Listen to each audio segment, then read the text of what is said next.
মালঞ্চ গ্রামে রাত নামার ধরন আর 5টা সাধারণ গ্রামের মতো নয়। এখানে সূর্য ডোবা মাত্রই আলোর চাদর সরিয়ে এক অপার্থিব অন্ধকার এসে স্থির হয়ে যায় চারপাশে।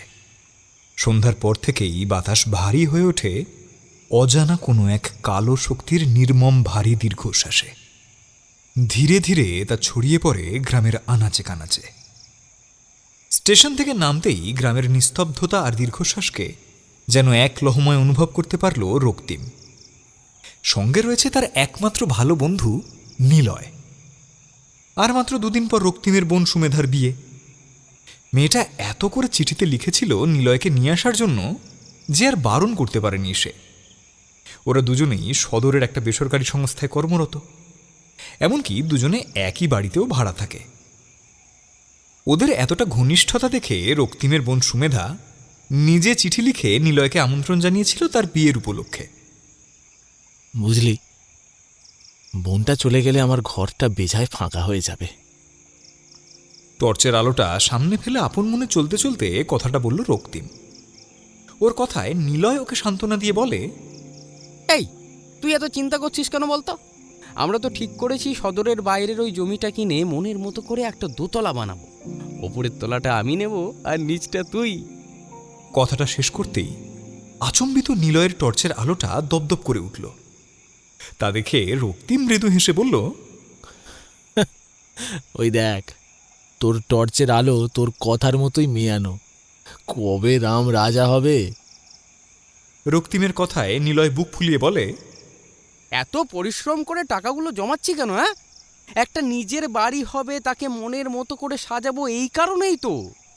আর খুব শিগগিরই কাজে হাত লাগাবো এবার, বুঝলি? রক্তিমও মাথা নেড়ে বলে, সত্যি, একবার বাড়িটা হয়ে গেলে মা বাবাকে চিরকালের জন্য আমার কাছে নিয়ে এসে রাখবো। ওদেরও তো বয়স হচ্ছে। বোনটার বিয়ে হয়ে গেলে গ্রামে ওদের আর দেখার কেউ থাকবে না।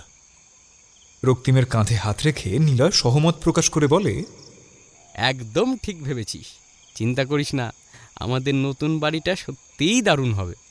নিজেদের মধ্যে কথা বলতে ব্যস্ত দুই বন্ধু টর্চের আলো ফেলে ধীর গতিতে হাঁটতে লাগলো অন্ধকার গ্রামের মেঠো পথ ধরে।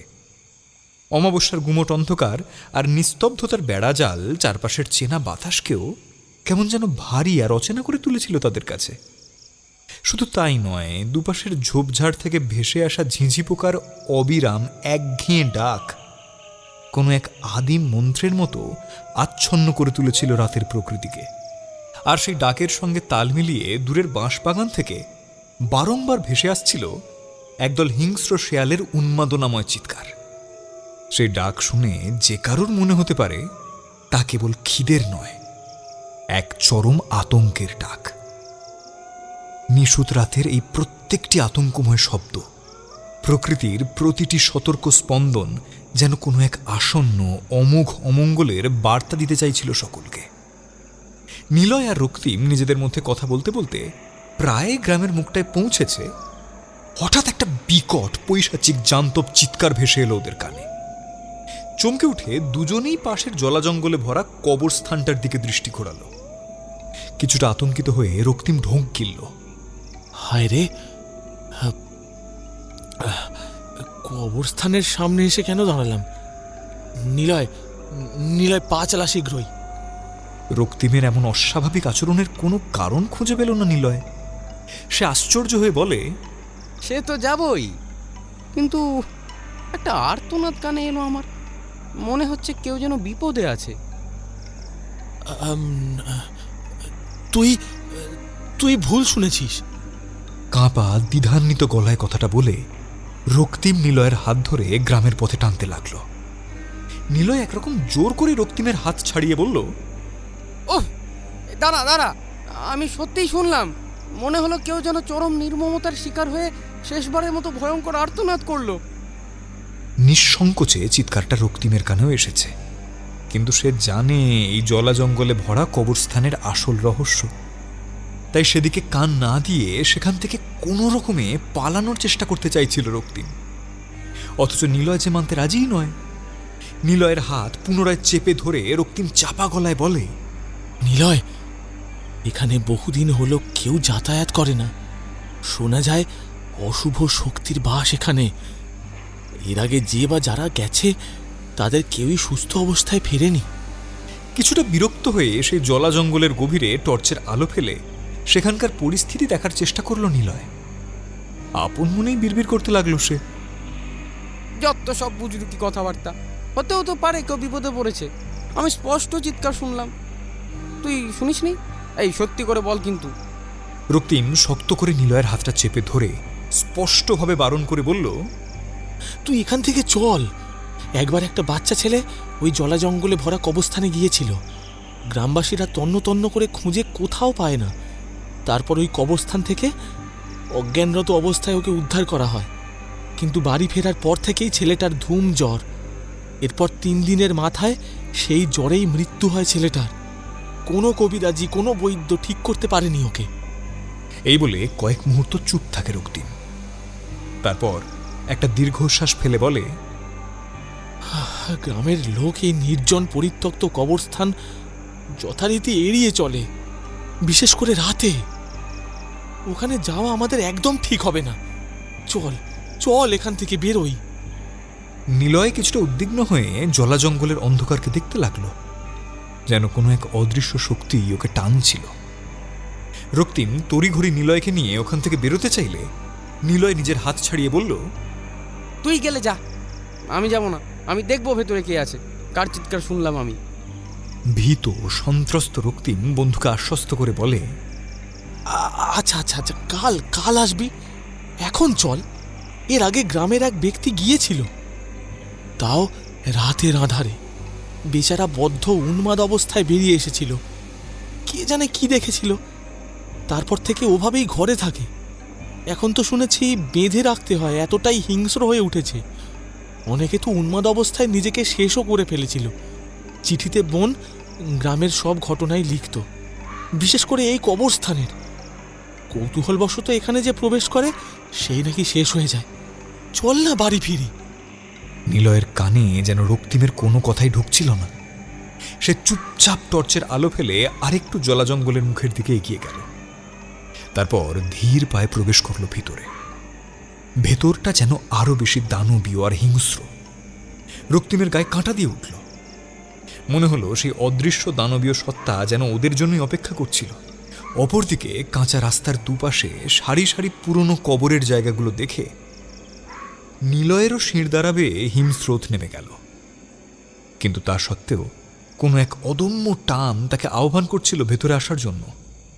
সামনের গহীন আধার দেখে রক্তিমের মনে পড়ে যায় ছেলেবেলায় একবার বন্ধুদের সঙ্গে খেলতে এসে এই জঙ্গলের ভিতরেই একটা মানুষের কঙ্কাল তার আবিষ্কার করেছিল। তারপর থেকে ভয়ে আর সে কখনো এখানে পা রাখেনি। এমনকি বাড়ি থেকেও কড়া নিষেধাজ্ঞা ছিল এইখানে আসার জন্য। টর্চের আলো ফেলে দুই বন্ধু ধীর পায়ে সামনে এগোচ্ছিল। প্রথমে নিলয় হাঁটছিল, আর ওর ঠিক পিছনে ছিল রক্তিম। আচম্বিত একটা নাম না জানা নিশাচর পাখি ডানা ঝাপটে ওদের মাথার উপর দিয়ে উড়ে যেতেই চমকে ওপর দিকে তাকালো রক্তিম। সে আকস্মিক শব্দে আতঙ্কের চরম সীমায় পৌঁছে একরকম বাধ্য হয়ে নিলয়কে তাড়া দিয়ে বলল, এই নিলয়, অনেক হয়েছে, এবার ফিরে চল। অথচ নিলয়ের মাথায় যেন জেদ চেপে বসেছিল। টর্চের হলুদ আলো যেন তাকে আরো গভীরে নিয়ে যেতে উদ্যত হচ্ছিল। ছেলেটার চোখের দৃষ্টিতেও মেখেছিল কেমন যেন এক অস্থিরতা। নিজেকে কোনো ক্রমে সামলে নিলয়ের হাত পুনরায় ধরবার চেষ্টা করে রক্তিম বলল, ব্যাস, আর নয়, এবার চল বাড়ি ফিরে যাই। কিছু দূর এগোতেই আচম্বিত নিলয় থমকে দাঁড়িয়ে যায়, যেন পাথর হয়ে সামনে চেয়ে এসে কিছু একটা দেখছিল। রক্তিম দ্রুত এগিয়ে আসে তার কাছে। তারপর ওর দৃষ্টি অনুসরণ করে নিজেও সামনে তাকায়। দেখে ওদের ঠিক সামনে কয়েক হাত দূরে দাঁড়িয়ে রয়েছে একটা ইট সুরকিতে গড়া প্রায় ভগ্ন, প্রায় জরাজীর্ণ একটা পরিত্যক্ত ঘর। বিস্ফারিত দৃষ্টিতে কাঁপা গলায় রক্তিম বলল, এখানে কার ঘর? কেউ থাকে বলে তো মনে হচ্ছে না। চল না নিলয়, ফিরে যাই আমরা। ঘরটির দিকে এক দৃষ্টে চেয়ে সম্মোহিতের মতো জবাব দিল নিলয়। ভেতর থেকে তো একটা শব্দ আসছে, তুই সত্যিই কি কিছু শুনতে পাচ্ছিস না? আচম্বিত চারপাশ যেন আরো বেশি থমথমে হয়ে উঠল ওদের। এমনকি না কোনো ঝিঁঝি পোকার ডাক আর কানে আসছিল, না কোনো শেয়ালের চিৎকার। রক্তিম কিছু বলার আগেই নিলয় আচম্বিত দ্রুত পায়ে এগিয়ে গেল সেই ঘরের দিকে। বাধ্য হয়ে রক্তিমকে ওর সাথে পা মেলাতে হলো। বহুকালের পুরনো দরজায় একটা জং ধরা তালা ঝুলছে। তার দিকে চেয়ে নিলয় বলল, তালাটা ভাঙতে হবে, তুই টর্চে আলোটা ফেল। রক্তিম চুপচাপ টর্চের আলো ফেলল তালার উপর। আশপাশ থেকে খুঁজে কোথা থেকে একটা থান ইট জোগাড় করে আনলো নিলয়। তারপর কয়েকবার তালার উপর সেটা দিয়ে আঘাত করতেই অবলীলায় খুলে গেল সেই তালা। সামান্য ঠেলা দিতেই ক্যাচ ক্যাচ শব্দ করে দরজাটা খুলতেই ভেতর থেকে জমাট কালো অন্ধকার সবেগে এসে ঝাপটা মারল ওদের মুখে, সাথে একটা স্যাঁতস্যাঁতে বোটকা গন্ধ। দীর্ঘদিন কারোর যাতায়াত না থাকলে যেমনটা হয় ঠিক সেরকম। ধুলোর স্তর বাতাসের প্রবাহে ওদেরকেও স্পর্শ করলে রক্তিম নাকে হাত চাপা দিয়ে কাস্তে কাস্তে বলল, কি ধুলো রে নিলয়, ভালো কথা বলছি, চল এখান থেকে। কিন্তু নিলয়ের যেন কোনো হেলদোল নেই। সে যেন কোনো এক ভাবনায় মগ্ন। দু চোখে এক অদম্য কৌতূহল নিয়ে দ্রুত পায়ে ঘরের ভেতরে ঢুকল সে। রক্তিমও টর্চটা শক্ত করে ধরে ওর সাথে ভেতরে ঢুকল। ঘরের মাটিতে বহু বছরের ধুলোর প্রলেপ জমে রয়েছে। মাকড়সার জাল সহ নানান পতঙ্গ বাসা বেঁধেছে ঘরের আনাচে কানাচে। নিলয় আর রক্তিম ঘরের দেওয়ালে টর্চের আলো ফেলে অতি সন্তর্পণে চারপাশটা বুঝবার চেষ্টা করছিল। হঠাৎই ঘরের ঠিক মাঝ বরাবর একটা ভয়ঙ্কর দেবমূর্তি চোখে পড়তেই ওরা চমকে উঠল। বিশালাকার স্ফীতকায় তার চেহারা, অদ্ভুত ভঙ্গিমায় দাঁড়িয়ে জ্বলন্ত দৃষ্টিতে তাকিয়েছিল সামনে। মুখে রাগ এবং বিদ্বেষের সঙ্গে স্পষ্ট দৃশ্যমান ছিল দুটো সদন্ত। ধুলোর আস্তরণের মাঝেও সে জ্বলন্ত চোখ দুটো দেখতে পাচ্ছিল নিলয় আর রক্তিম। এটা কিসের মূর্তি রে রক্তিম? রক্তিম নিজেও জানে না কিসের, তবে কোনো শয়তান বা পিশাচের যে হতে পারে সে ব্যাপারে সে নিশ্চিত ছিল।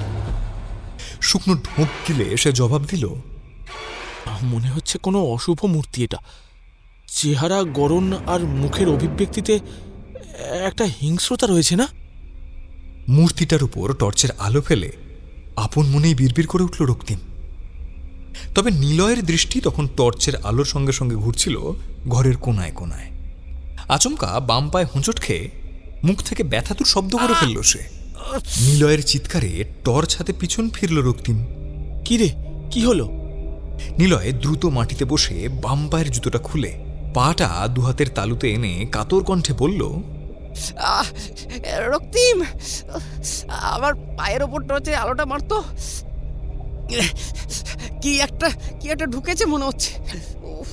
জুতোর শোলটা পাতলা হয়ে গেছিল, আর তার জন্যই মনে হয় জিনিসটা সহজে ঢুকতে পেরেছে। রক্তিম দ্রুত টর্চের আলো ফেলতেই দেখল নিলয়ের পা দিয়ে রক্ত বেরোচ্ছে। কয়েক ফোঁটা রক্ত মাটিতেও গড়িয়ে পড়ল, কিন্তু আশ্চর্যের বিষয়ে সেগুলো মাটিতে দাগ কাটল না, বরং অদৃশ্য হয়ে গেল। যেন মাটির তলদেশে উপস্থিত কোনো অদৃশ্য শক্তি সে রক্তের ফোঁটা দ্রুত শুষে নিচ্ছিল ক্রমান্বয়ে। রে, কি দেখছিস? একটা কাপড়ের টুকরো হবে। নিলয়ের ধমকে রক্তিম টর্চ হাতে দ্রুত উঠে দাঁড়িয়ে জবাব দিল, একটু দাঁড়া, দেখি আমি কোনো ব্যবস্থা করতে পারি কিনা। এই বলে রক্তিম দ্রুত মূর্তির সামনে গিয়ে তার তলায় থাকা লাল শালু কাপড়ের একাংশ ছেঁড়ার চেষ্টা করতে লাগলো। এদিকে নিলয় যন্ত্রণায় কাতর হয়ে দুহাতের মধ্যে পায়ের পাতাটা ধরে নিজেকে সামলানোর চেষ্টা করছিল। আচম্বিত একটা হিমশীতল বাতাস এসে স্পর্শ করলো ওর পিঠ। চকিতে মাথা তুলে সেই বাতাস অনুভব করবার চেষ্টা করলো নিলয়। ঠিক সেই মুহূর্তে মাটির ধুলো মাখা স্তরের অন্ধকার ফুঁড়ে একজোড়া পচা গলা বিভৎস হাত নিলয়ের পিছন থেকে নিঃশব্দে উঠে এলো এবং শক্ত করে চেপে বসলো ওর দু কাঁধের মাংসপেশিতে। রক্তিম দ্রুত হাতে কাপড়টা ছিঁড়ে বন্ধুর ক্ষতে লাগানোর জন্য প্রস্তুত করছিল। হঠাৎই একটা অতিমানবিক ঘর ঘর জান্তব আওয়াজ কানে আসতেই ওপর দিকে চোখ তুলল সে। মনে হলো পিছনে কেউ একজন এসে দাঁড়িয়েছে। প্রথমে ভাবল নিলয়। মৃদু স্বরে রক্তিম বলল, কাপড় পেয়েছিলে নিলয়? এই বলে এক হাতে টর্চ ধরে মুঠো করা অপর হাতের আঙুলগুলো খুলতেই হাতের তালুতে লাল শালু কাপড়টা বেরিয়ে আসে ঠিকই, কিন্তু তৎক্ষণাৎ একটা উপড়ে যাওয়া মানুষের চোখ রক্ত মাংস সহ এসে পড়ল সেই লাল শালু কাপড়ের উপর। সেটা দেখা মাত্রই হাত পা অবশ হয়ে গেল রক্তিমের। চকিতে সে পিছু ফিরতেই আতঙ্কিত বিস্ফারিত দৃষ্টিতে দেখল নিলয় টালমাটাল পায়ে ওর দিকে স্থির দৃষ্টিতে চেয়ে দাঁড়িয়ে রয়েছে। শুধু তাই নয়, ওর একটা চোখ উপড়ানো। একটু আগে হয়তো সেইটাই রক্তিমের হাতে ধরা ওই লাল শালু কাপড়ে এসে পড়েছিল। রক্তাক্ত সেই চক্ষুস্থল দিয়ে অবিরাম গড়িয়ে পড়ছে রক্তরেখা। পাশের চোখের দৃষ্টি পাথরের মতো স্থির এবং সাদা ফ্যাকাশে। মুখটাও কেমন জানি ফ্যাকাশে হয়ে উঠেছে। হাত পাগুলো অসম্ভব লম্বা এবং বিশ্রী আকার ধারণ করেছে। তবে সবচেয়ে আতঙ্ক লাগছিল যে জায়গাটায় রক্তিমের বিস্ফারিত দৃষ্টি স্থির ছিল, সেইটা হলো নিলয়ের কাঁধ। একজোড়া মাংস খুবলানো পচা গলা হাত নিলয়ের কাঁধ দুটোকে জাঁতা কলের মতো চেপে রেখেছে। সবচেয়ে ভয়ঙ্কর ব্যাপার, সেই কুৎসিত হাতে সাধারণ মানুষের মতো 5টা নয়, গুনে গুনে প্রায় 40টা আঙুল রয়েছে। আর সেই প্রতিটি আঙুলের সম্মুখভাগ থেকে ধারালো তরবারির ন্যায় বেরিয়ে এসছে তীক্ষ্ণকায় দীর্ঘ ক্ষুরোধার একাধিক নখ।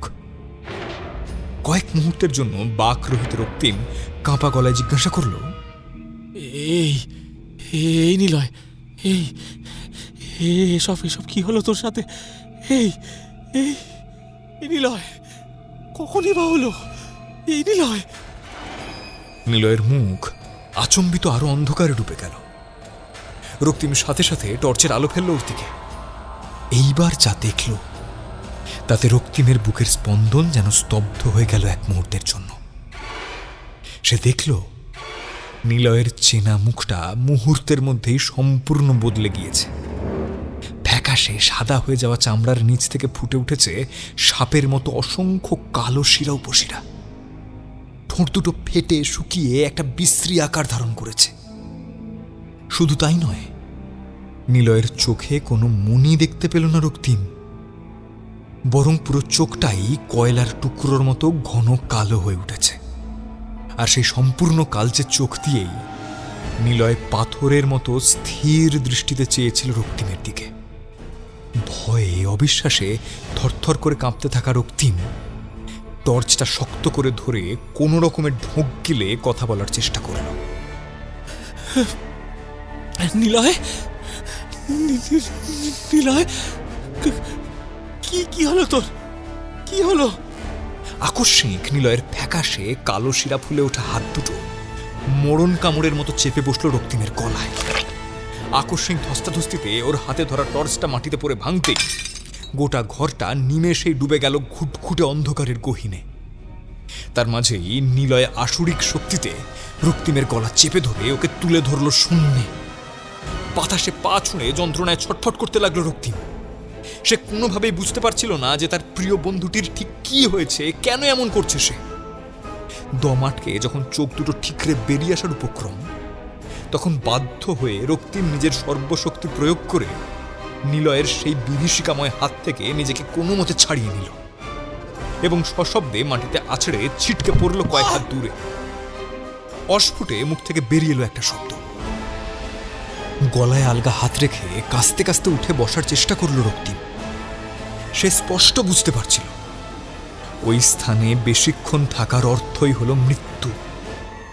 নিলয় আর সাধারণ নেই, ওর মধ্যে নির্ঘাত কিছু একটা ভর করেছে। দ্রুত পায়ে একরকম অন্ধের মতোই সে ঘরটা থেকে বেরিয়ে এসে প্রাণপণে ছুটতে লাগলো জঙ্গলের বাইরে। পিছন থেকে ভেসে আসছিল সেই অদৃশ্য ভয়ানক সত্তার পৈশাচিক চিৎকার।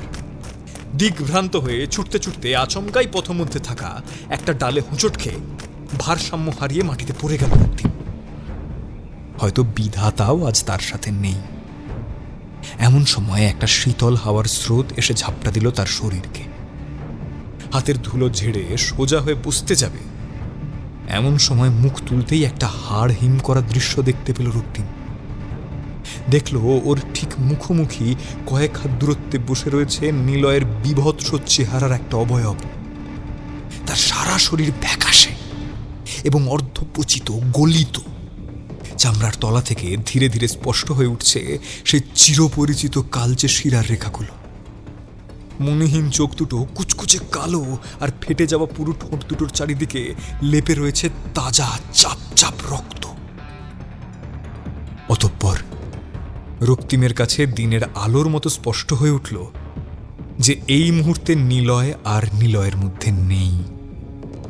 কোনো এক প্রাচীন অজ্ঞাত দানব সত্তা প্রভাব বিস্তার করেছে ওর উপরে। তার মানে একটু আগে যে পৈশাচিক চিৎকার কানে এসেছিল তা নিলয়েরই। অতি প্রাকৃতিক সে বিভীষিকা নিলয়কে শেষ করে তাহলে কি এবার নিলয়ের শরীরটা গ্রাস করেছে? সব শেষ হয়ে গেল। এতদিন গ্রামবাসীরা যে কারণেই কবরস্থানের পথ বেঁধে রেখেছিল, নিষেধাজ্ঞা ছিল এখান দিয়ে যাওয়ার, সেই সবটা নিলয়ের একটা ভুল ধুয়ে মুছে দিল একেবারে। এবার ওই অতি প্রাকৃতিক বিভীষিকাময় সত্তা একে একে হয়তো শেষ করবে গোটা গ্রামটাকেই। এইসব কথা চিন্তা করতে করতেই বুক ভরে নিঃশ্বাস নিতে চাইল রক্তিম। অথচ সেই ক্ষমতাটুকুও যেন হারিয়ে ফেলেছিল সে। দুহাত আর পায়ে ভর দিয়ে অনেক কষ্টে ঘষ্টে ঘষ্টে কোনো ক্রমে পিছন দিকে সরতে লাগলো সে। কিন্তু আশ্চর্য ব্যাপার, চোখের পলক ফেলার আগেই সেই দানব অদৃশ্য হয়ে গেল জমাট অন্ধকারের মধ্যে।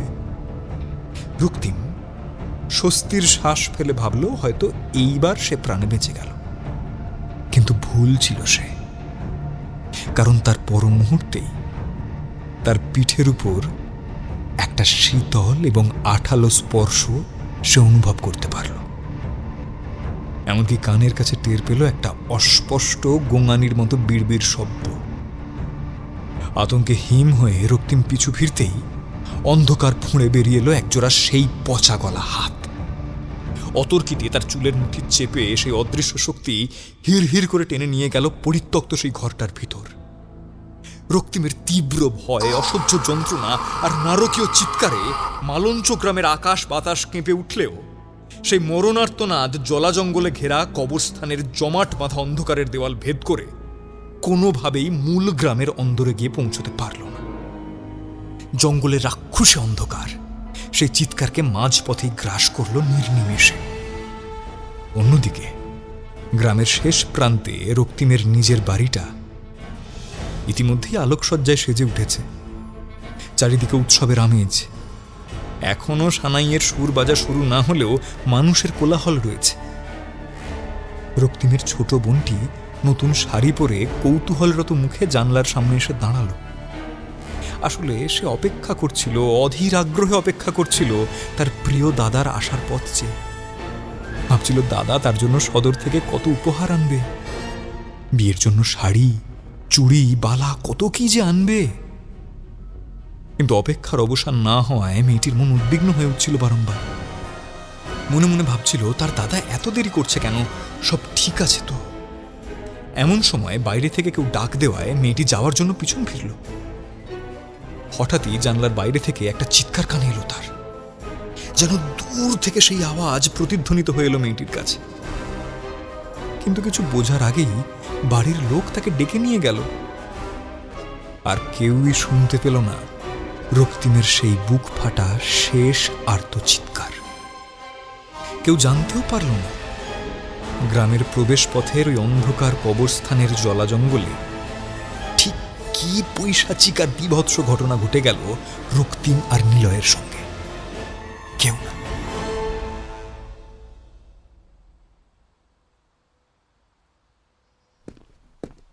পায়ে হাঁটার শব্দ ছাড়া সরকার পাড়ার 14 নম্বর গলিটায় আর কোনো বিশেষ শব্দ ছিল না।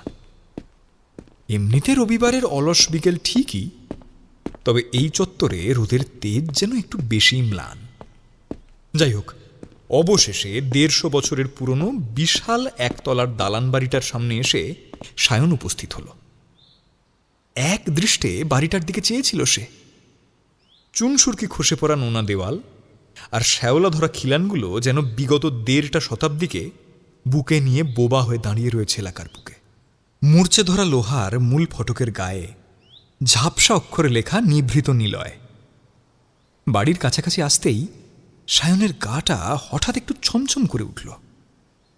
এই অনুভূতিটা ঠিক ভয়ের নয়, এক অদ্ভুত অস্বস্তির। ভেতরে ঢোকার মুহূর্তে আচম্বিত চোখে পড়ল সামান্য তফাতে দণ্ডায়মান পরিত্যক্ত বিশাল রাজবাড়িটার দিকে। তার জরাজীর্ণ থামগুলো চোখে পড়তেই সায়নের বুকটা কেমন যেন স্তব্ধ হয়ে আসলো। আশেপাশের অনেকের মুখে শুনেছে এই পরিত্যক্ত প্রায় ধ্বংসস্তূপ সম রাজবাড়ির সাথে ওদের প্রফেসর শিবনাথের তন্ত্র সাধনার কোনো এক অতীত জড়িয়ে রয়েছে, তবে এখনও তার অকাট্য প্রমাণ তারা কেউই পায়নি। এমনিতে এর আগে অর্ক আর ঋত্বিকের সাথে এলেও আজ সায়ন একাই এসেছিল। আসলে কটা দিন ধরে মনটা বেশ ভারাক্রান্ত সায়নের। ওর এক পরিচিতের পারিবারিক অতীতের অন্ধকার ঘটনা জানবার পর থেকেই ওর মনটা খারাপ হয়ে রয়েছে। কোনোভাবেই যুক্তি দিয়ে নিজের মনকে সান্ত্বনা দেওয়া সম্ভব হচ্ছিল না। ঘটনাটা যেন সমস্ত যুক্তিতর্কের একেবারে উপরে। কাজেই মনের মধ্যে চেপে বসা এই ভাবনার পাথরটাকে সরাতে না পেরে সায়ন কাউকে কিচ্ছু না জানিয়ে সোজা চলে এসেছে প্রফেসরের বাড়িতে। কিন্তু আজ দরজা খোলা কেন ভেতর থেকে? একটু আশ্চর্য হয়েই ভেতরে প্রবেশ করল সায়ন। ভিতরে চিরপরিচিত চন্দন আর গুগ্গুলের মিষ্ট সুবাস ভেসে বেড়াচ্ছে। তবে বৈঠকখানায় পা ফেলতেই সে চমকে উঠল। দেখল বাড়িতে সে একা নেই, বরং ওর আসার আগে থেকেই প্রফেসরের জন্য অপেক্ষা করছিল ওর বাকি দুই বন্ধু ঋত্বিক আর অর্ক। কিরে, তোরা এখানে? বেজায় ইতস্তত করে জিজ্ঞাসা করল সায়ন। যদিও অর্ক আর ঋত্বিকের এখানে আসাটাও কাকতালীয়। আজ তিনজন একাকী এসেছিল ঠিকই, তবে তাদের জানা ছিল না যে এই সাক্ষাৎটা ঠিক এক জায়গাতে এসেই সমাপ্ত হলো। অর্ক আর ঋত্বিক চুপচাপ সায়নকে দেখছিল। সায়নের প্রশ্নে অর্ক জবাব দিল, আমরা তো ছুটির দিন ঘরে বসে থাকার মানুষ নই, তুই তো ভালো করেই জানিস। তোর বাড়ি গেছিলাম, কিন্তু তখন তো তুই ছিলিস না, তাই আমরা দুজন একাই চলে এলাম। তা তুই কোথা থেকে আসছিস? কোথা থেকে আবার? রাস্তা দিয়ে। সায়নের এমন অদ্ভুত উত্তরে ঋত্বিক ওকে বোঝানোর চেষ্টা করে। আরে রাগ করছিস কেন? আমরা তো একটা সাধারণ প্রশ্ন করলাম কেবল। সায়নের কোনো কিছুই ভালো লাগছিল না। তবে ঘরের থমথমে ভাবটা যখন প্রায় দমবন্ধ করা রূপ নিচ্ছে, ঠিক তখনই ভারী পায়ের শব্দ শোনা গেল। ভেতরের অন্ধকার থেকে বাইরের বৈঠকখানায় এসে উপস্থিত হলেন প্রফেসর শিবনাথ ভট্টাচার্য। মৃদু আলোয় ওনার কপালে থাকা রক্তচন্দনের তিলকটা চকচক করে উঠল। তবে আজ ওদের তিনজনের দৃষ্টি প্রফেসরের চেহারা নয়, বরং ওনার হাতে ধরা একটি চামড়ায় বাঁধানো জরাজীর্ণ মোটা বইয়ের উপর আটকাল। বেশ রহস্যময় দেখতে, সম্ভবত প্রাচীন তন্ত্রসাধনার কোনো বই। শিবনাথবাবু বইয়ের উপরিভাগ খুলতেই তার হলদেটে পাতাগুলো চোখে পড়ল ওদের তিন বন্ধুর। শুধু তাই নয়, তার উপর লাল কালিতে আঁকা ছিল কিছু জটিল চক্র। অর্ক, সায়ন আর ঋত্বিক তিনজনেই অপলকে মন্ত্রমুগ্ধের মতো তাকিয়েছিল সেই বইটার দিকে। সবার চোখেই একই প্রশ্ন, কি আছে এই রহস্যের আবরণে ঢাকা বইটিতে? প্রফেসর শিবনাথ ওনার ছাত্রদের মুখের দিকে চোখ বোলালেন। লক্ষ্য করলেন সবারই চোখ দুটি জ্বলজ্বল করছে কৌতূহলে। সেদিক থেকে দৃষ্টি ফিরিয়ে একটা গভীর দীর্ঘশ্বাস ফেলে বইটা টেবিলের উপর আলতো করে নামিয়ে রেখে গম্ভীর গলায় বললেন, কি ব্যাপার, সায়নের কি আজ মন ভালো নেই বুঝি? হ্যাঁ স্যার, আসলে আমার এক বন্ধুর পরিবারের সঙ্গে এমন সব দুর্ঘটনা ঘটে চলেছে। শিবনাথবাবু সরাসরি জিজ্ঞাসা করলেন, কি ঘটেছে আমাকে বলতে পারো? একটা দীর্ঘশ্বাস ফেলে সায়ন বলল, ছেলেটা আমাদের বাড়ির পাশে ভাড়া থাকে। বাড়ি বর্ধমানে, এখানে লেখাপড়ার সূত্রে আসা। আসলে ওর পরিবারে গত কয়েক বছর ধরে একের পর এক রহস্যজনক অকাল মৃত্যু ঘটে চলেছে। কোনো উপায় না পেয়ে অবশেষে ওরা একজন তান্ত্রিকের শরণাপন্ন হয়েছিল এবং গৃহশুদ্ধিকরণের চেষ্টাও করেছিল, কিন্তু তাতেও কোনো সুফল মেলেনি। এরপর তান্ত্রিকবাবু গণনা করে জানান ওর পরিবার মূলত একটা মারাত্মক বংশদোষ বা অভিশাপের শিকার। বহু বছর আগে ওর পরিবারেরই কোনো এক অন্তঃসত্ত্বা বধূর ওপর অমানুষিক অত্যাচার করে তাকে হত্যা করা হয়েছিল। আসলে জোরপূর্বক মহিলার গর্ভে থাকা সন্তানের লিঙ্গ পরীক্ষা করে জানা যায় তিনি কন্যা সন্তানের মা হতে চলেছেন। ব্যাস, গর্ভপাত করিয়ে তাকে বিষ খাইয়ে দেওয়া হয়। মৃত্যুর আগে সেই অসহায়া নারী অভিশাপ দিয়েছিল যে এই বংশ একদিন সম্পূর্ণ নির্বংশ হয়ে যাবে। বর্তমানে সেই অভিশাপই যেন সত্যি প্রমাণিত হচ্ছে।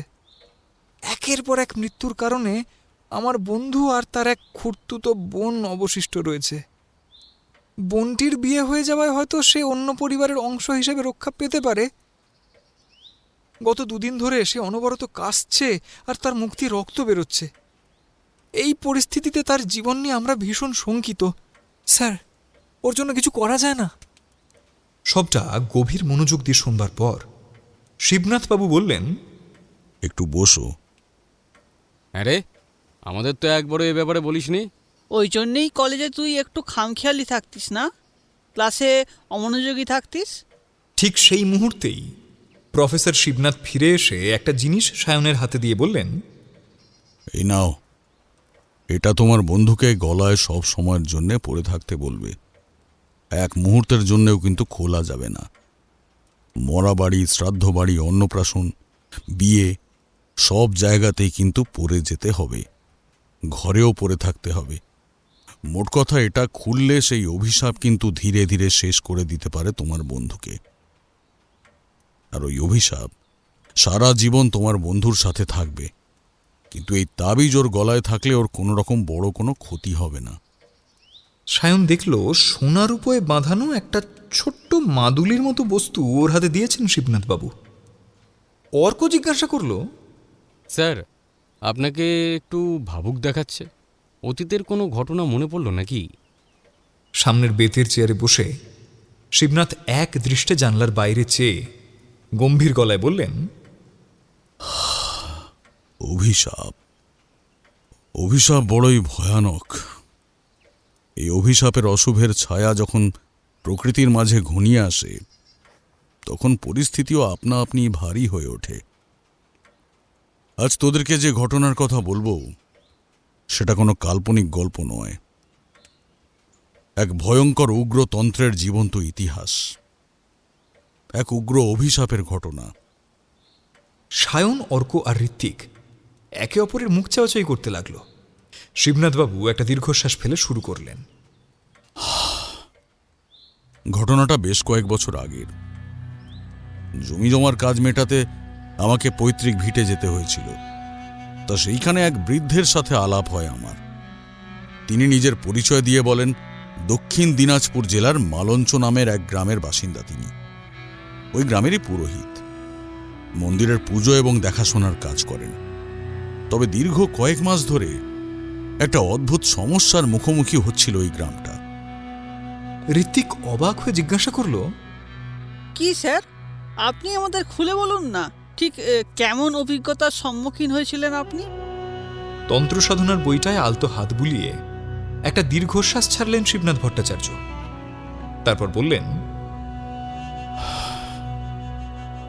আজকে যে ঘটনার কথা বলতে চলেছি, সেটা আমার জীবনের সমস্ত অতি প্রাকৃতিক অভিজ্ঞতাগুলোর মধ্যে অন্যতম। যাই হোক, জমি জমার কাজ প্রায় মিটে এসেছিল। এখানে ফেরার কথাই তখন ভাবছি। একদিন স্থানীয় মন্দিরে পুরোহিত মশাইয়ের সাথে এক বৃদ্ধ ভদ্রলোককে কথা বলতে দেখলাম। আমাকে দেখা মাত্রই পুরোহিত মশাই বললেন, ও শিব যে, আয় আয়। আমি গর্ভগৃহের কাছে আসতেই পুরোহিত মশাই পুনরায় বললেন, ঠাকুরমশাই, ও হলো শিবনাথ, তবে গাঁয়ের সবাই শিবনাথ ঠাকুর বলেই ডাকে। এমনিতে একটা কলেজে মাস্টারি করে বটে, তবে তন্ত্রজ্ঞান সম্পর্কে বেশ অবগত ছেলেটা। কেবল এ গ্রামের নয়, আশেপাশের বহু মানুষের সাহায্য করেছে, মোকাবিলা করেছে বহু অতি প্রাকৃতিক আর অশুভ শক্তির সাথে। হ্যাঁ, তোমাদের গাঁয়ের সমস্যার কথা একবার ওকে বলে দেখতে পারো কিন্তু। বৃদ্ধ স্থির দৃষ্টিতে আমার দিকে কয়েক মুহূর্ত চেয়ে বললেন, আমি মালঞ্চ গ্রাম থেকে আসছি। ওখানকার একটা মন্দিরে পুজো করি। সবার কাছে ঠাকুর মশাই নামে পরিচিত। এতদিন শান্ত ঝঞ্ঝাটহীন গ্রাম হিসেবেই সুখ্যাতি ছিল ঠিকই, তবে তবে গত কয়েক মাস ধরে এক নির্মম হিংস্রতার শিকার হয়ে একের পর এক মৃত্যু ঘটেছে গ্রামের নিরীহ মানুষদের। কথাটা শোনা মাত্রই আমি চমকে উঠলাম।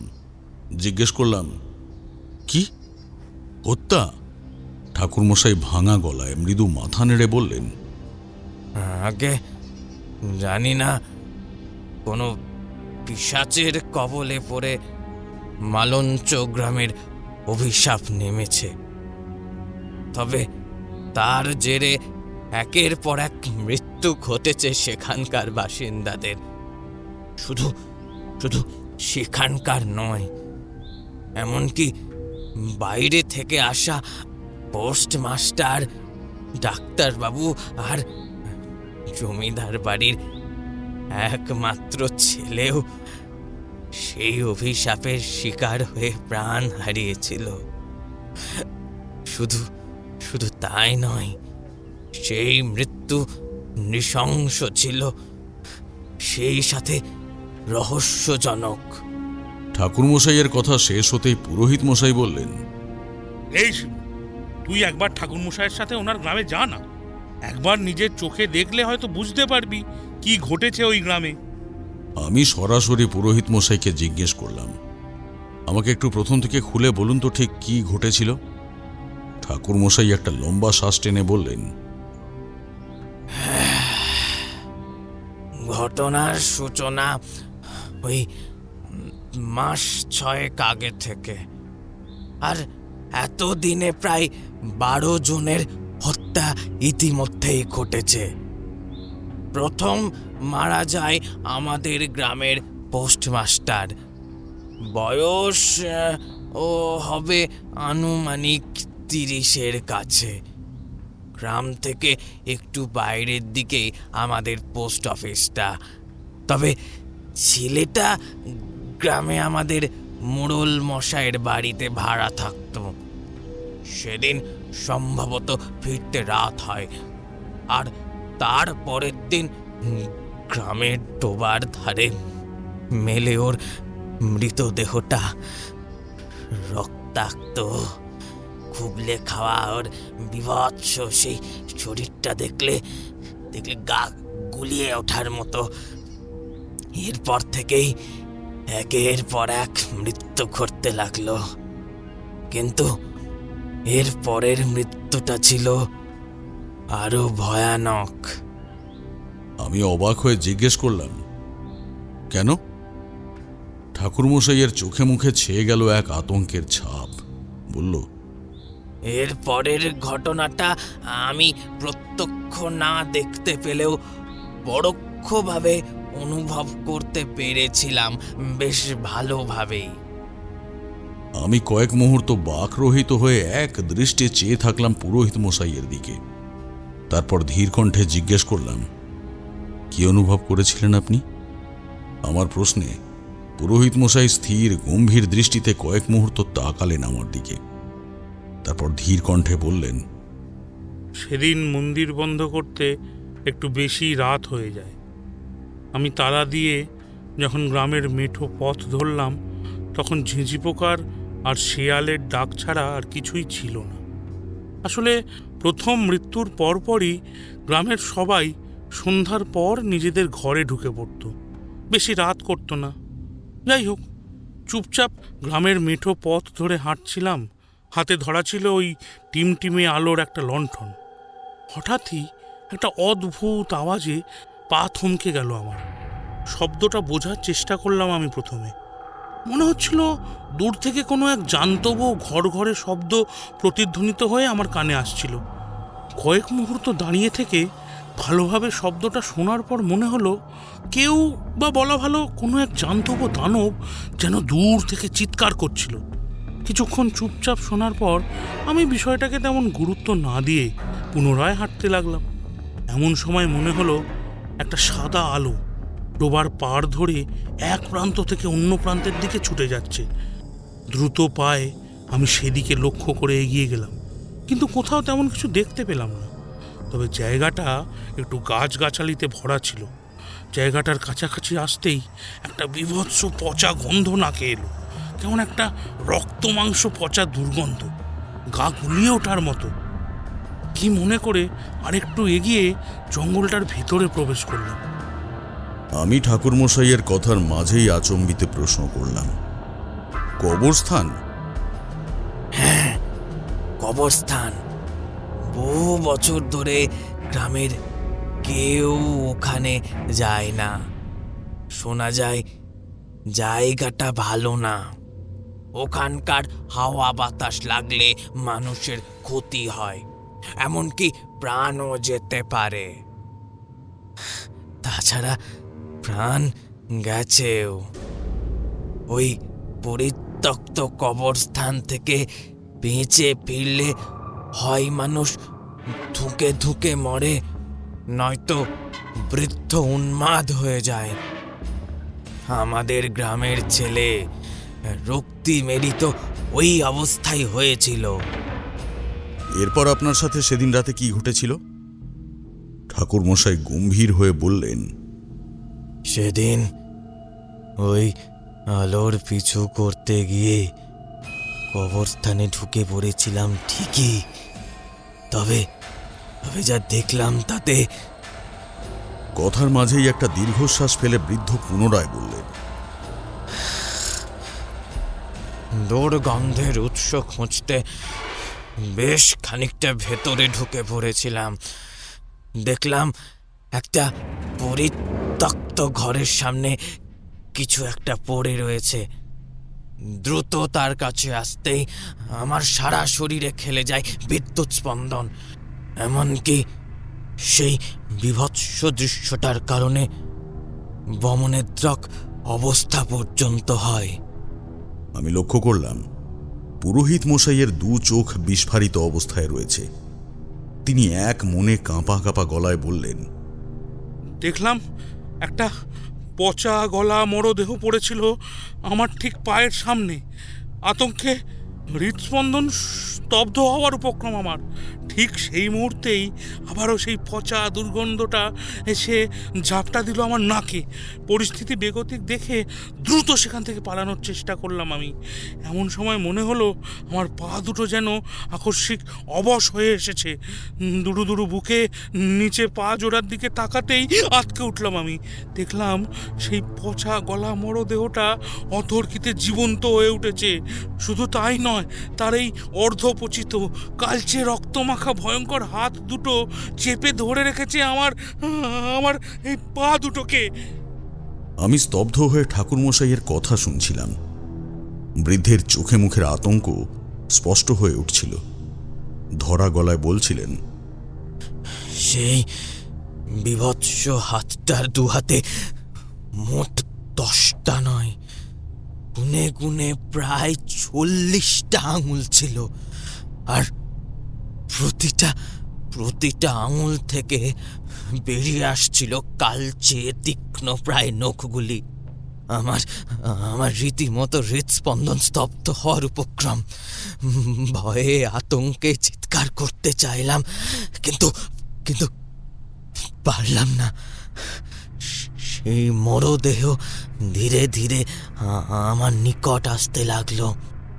মুখ থেকে বেরোচ্ছিল একটা জান্তব চিৎকার। আর সহ্য করতে পারলাম না। চিৎকার করে দু হাতে মুখ চোখ ঢাকলাম, কিন্তু পা তখন নড়ছিল না। মনে হচ্ছিল যেন কেউ ভারী পাথরে চাপা দিয়ে রেখেছে আমার পায়ের উপর। আমি ইষ্ট দেবতার নাম জপতে জপতে শরীরে সর্বশক্তি দিয়ে সেই বিভীষিকাময় হাতের থেকে নিজের পা দুটো ছাড়িয়ে ছুটতে লাগলাম কবরস্থানের বাইরে। কিন্তু ঠাকুরমশাই থামতেই আমি উদ্বিগ্ন হয়ে জিজ্ঞেস করলাম, কিন্তু কি ঠাকুরমশাই? বৃদ্ধের মুখে থাকা আতঙ্কের বলিরেখাগুলো আমার প্রশ্নে যেন আরো স্পষ্ট হয়ে উঠল। ধীর অথচ তীক্ষ্ণভাবে সে জবাব দিল, কিন্তু পারলাম না আমি। পথের মাঝে থাকা একটা গাছের মোটা ডালে হোঁচট খেয়ে মুখ থুবড়ে পড়ে যায়। এরপর কয়েক মুহূর্তের জন্য চোখের সামনে কেমন অন্ধকার দেখছিলাম, আর কানে আসছিল একভাবে কারোর বিড় বিড় করে মন্ত্র পড়ার শব্দ। হুঁশ ফিরতে উঠে দাঁড়ানোর চেষ্টা করি, আর ঠিক তখনই আমার একদম মুখের সামনে এসে উপস্থিত হলো একটা ভয়ানক আর বিভৎস হিংস্র দানব সত্তা। অর্থপচিত, গলিত, রক্তাক্ত, ভয়ানক সে অবয়বের চোখ দুটো ছিল কুচকুচে কালো। সেই কালো দৃষ্টি যেন এক লহমায় বিদ্ধ করে ফেলেছিল আমাকে। আমি পাথরের মতো হয়ে গেছিলাম সেই সময়। এমনকি ঠোঁটের ডগায় থাকা ইষ্ট দেবতার মন্ত্রটাও পর্যন্ত মাথায় আসছিল না। আর সামনে থাকা সেই অতিকায় বিভৎস রূপী দানবটা ধীরে ধীরে এগিয়ে আসছিল আমার দিকে। নিজের চোখে বিশ্বাস করতে পারছিলাম না আমি। প্রবল উদ্বিগ্নতায় শ্বাস নিতে কষ্ট হচ্ছিল, এমনকি মস্তিষ্কও কাজ করা বন্ধ করে দিয়েছিল। ঠিক সেই সময় ওই পিশাচ তার 40 আঙুলের হাত জোড়া দিয়ে আমার গলায় চেপে ধরে আমাকে শূন্যে তুলে ধরল। আমি সেই অর্থপচিত হাত দুটো নিজের গলা থেকে ছাড়ানোর চেষ্টা করতে করতে নিজের পা ছুটতে লাগলাম, অথচ কোনো লাভ হচ্ছিল না। ওই পিশাচের শক্তি আমার থেকে অনেক গুণ বেশি ছিল। অতঃপর মনের ভয়কে এক পাশে রেখে আমি পুনরায় ইষ্ট দেবতার মন্ত্র মনে করে সেটাই আওড়াতে লাগলাম, এবং একটা সময় ধীরে ধীরে আমার চোখ বন্ধ হয়ে এলো। কখন যে জ্ঞান হারালাম নিজেও কিছু বুঝতে পারলাম না। ঠাকুরমশাই কয়েক মুহূর্তের জন্য থামলে আমি অবাক হয়ে জিজ্ঞেস করি, তারপর কি হলো ঠাকুরমশাই? সামান্য হাঁপাতে হাঁপাতে ঠাকুরমশাই বললেন, এরপর আমার জ্ঞান ফেরে ওই ডোবার ধারে। চোখ খুললাম তখন দিনের আলো ফুটেছে। কয়েকজন জেলের ওই পথ দিয়ে যাওয়ার সময় আমার উপর চোখ পড়ে এবং ওরা আমাকে উদ্ধার করে ঘরে নিয়ে যায়। ওই দিন আমার সাথে যদি মহাদেবের বিশেষ আশীর্বাদ আর ইষ্ট দেবতার মন্ত্র না থাকতো তাহলে হয়তো আমিও বাঁচতে পারতাম না। তাছাড়া পুরোহিত আমি। বেশ কিছু অলৌকিকতার মুখোমুখি আগেও হয়েছি এবং বেঁচে ফিরেছি নিজস্ব বলে, কিন্তু এ শক্তি অদ্ভুত আর ভয়ানক। একে সামলানো আমার কাছে অসাধ্য। ঠাকুরমশাইয়ের কথা শেষ হতেই স্থানীয় পুরুত মশাই বললেন, শিবু, একবার ওনার সাথে যা না ওখানে, দেখ না যদি তুই কিছু করতে পারিস। আমি আর বিশেষ কোনো কথা বাড়ালাম না। একটা দীর্ঘশ্বাস ফেলে বললাম, বেশ চলুন তবে, আগামীকালই রওনা দিই আমরা। কারণ কাজ শেষ করে আমাকে আবার আমার জায়গায় তো ফিরতে হবে। বেশি দিন তো আর ক্লাস কামাই করা সম্ভব নয় আমার পক্ষে। মালঞ্চ গ্রামটা বেশ সুন্দর, সবুজে ঢাকা এক সুন্দর জায়গা। যাবার পথে আবার মাঝে মধ্যে দেখা যাচ্ছিল খড়ের চাল আর মাটির দোতলা বাড়ি, কলা গাছের সমাহার, কচু বন আর ধান ক্ষেতের মাঝে মিষ্টি প্রজাপতিদের উড়ে বেড়ানো। আশেপাশে বেশ কিছু ফুলের গাছ যে নেই এমনটা নয়, তবে সব মিলিয়ে জায়গাটা কিন্তু বেশ প্রাণবন্ত। এমন একটা জায়গায় কোনো অশুভ শক্তির বাস থাকতে পারে তা যেন আমার বিশ্বাস হচ্ছিল না। তবে কবরস্থানের কাছে আসতেই এই গ্রাম সম্পর্কে ভাবা আমার সমস্ত ধারণা মন থেকে মুছে গেল। একটা অদ্ভুত অশুভ অস্বস্তিদায়ক অনুভূতি আমার মনকে সজাগ করে তোলার চেষ্টা করছিল বারংবার। আর সেই সাথে নাকে আসছিল একটা বিকট ভ্যাপসা মাংস পচা গন্ধ। ভ্যান চালক ইতিমধ্যেই ভ্যানের গতি বাড়িয়েছে। জায়গাটা থেকে সরার পর প্রাণ ভরে শ্বাস নিতে পারলাম আমি। ঠাকুরমশাই জিজ্ঞেস করলেন, তুমি ঠিক আছো তো বাবা? ইয়ে, তোমাকে তুমি করেই বলছি। তুমি আমার ছেলের বয়সী তো হবে হয়তো। আমি সৌজন্যমূলক হেসে উত্তর দিলাম, না না, ঠিক আছে। ঠাকুরমশাই ব্যস্ত পায়ে বাড়ির পথে এগোচ্ছিলেন। ওনাকে দেখে বেশ স্পষ্টই বোঝা যায় যে গ্রামের পরে বেশিক্ষণ আর থাকতে চান না উনি। হাঁটতে হাঁটতে আপন মনেই বললেন, আর কিছুক্ষণের মধ্যেই সন্ধ্যা নামবে, তাই যত দ্রুত সম্ভব বাড়ি পৌঁছনোই মঙ্গল। আমার কপালে ভাঁজ পড়ল। জিজ্ঞেস করলাম, কেন? সেই পিশাচের পদধ্বনি কি গ্রামেও শোনা গেছে? ঠাকুরমশাই আমার দিকে বড় বড় চোখে তাকিয়ে বললেন, তুমি এই গ্রাম সম্পর্কে কিছুই জানো না শিবনাথ। ওই পিশাচ এখন কোথায় আছে তা আমাদের কারোর জানা নেই ঠিকই, কিন্তু ও ঠিক নিজের শিকার খুঁজে নেয়। আমার বুকটা একবার ধক করে উঠল। কিভাবে? ইতিমধ্যেই বাড়ির কাছাকাছি পৌঁছে যাই আমরা। ঠাকুরমশাই বললেন, ভেতরে এসো, সব বলবো। মাটির দোতলা সাদামাটা বাড়ি, তবে ভেতরে চৌকো আকৃতির উঠোনটাই বাড়িটার মূল আকর্ষণ। উঠোনের এক পাশে কলতলা আর অপর পাশে দুটো সিঁড়ির ধাপ রয়েছে লম্বাটে বারান্দাকে সংযোগ করার জন্য। তার সংলগ্নে দুটো ঘরও আছে, সম্ভবত একটা থাকার ঘর আর একটা ওই হেঁসেল ঘর। ওপরেও দুটো ঘর রয়েছে, এমনটাই ঠাকুরমশাই বললেন। ইয়ে, ওপরে দুটো ঘর রয়েছে, তোমার যেটাই মন সেটাই থাকতে পারো, খালি পড়ে আছে। বৌমা, ও বৌমা। আকস্মিক হেঁসেল ঘর থেকে একজন বছর 26-এর যুবতী বেরিয়ে এলো, চোখে মুখে বিস্ময়। ঠাকুরমশাই বললেন, বৌমা, ইনি আমাদের অতিথি, নাম শিবনাথ। কটা দিন এখানেই থাকবে। আর শিবনাথ, ও হলো আমার একমাত্র ছেলের বউ কবিতা। আমি নমস্কার করলে মেয়েটিও আমাকে প্রতি নমস্কার করল। ঠাকুরমশাই বললেন, বৌমা, কিছু চা জল খাবারের ব্যবস্থা করো দেখি। কবিতা কয়েক মুহূর্ত আমাকে দেখে বলল, হ্যাঁ বাবা, এক্ষুনি যাচ্ছি। আচ্ছা, অজয় আসেনি এখনো দোকান থেকে? না বাবা, কি জানে কেন এখনো তো এলো না। ঠাকুরমশাই টিউবওয়েলে হাত ধুতে ধুতে বললেন, কতবার বলেছি সন্ধ্যার আগে চলে আসতে, কিন্তু এই ছেলে আমার কথা শুনতে তো। আমাকে কবিতা একটা গামছা ধরিয়ে দিয়ে বলল, হাত মুখ ধুয়ে নিন দাদা, আমি ততক্ষণে খাওয়া দাওয়ার ব্যবস্থা করছি। এই বলে সে হেসেলে চলে গেল।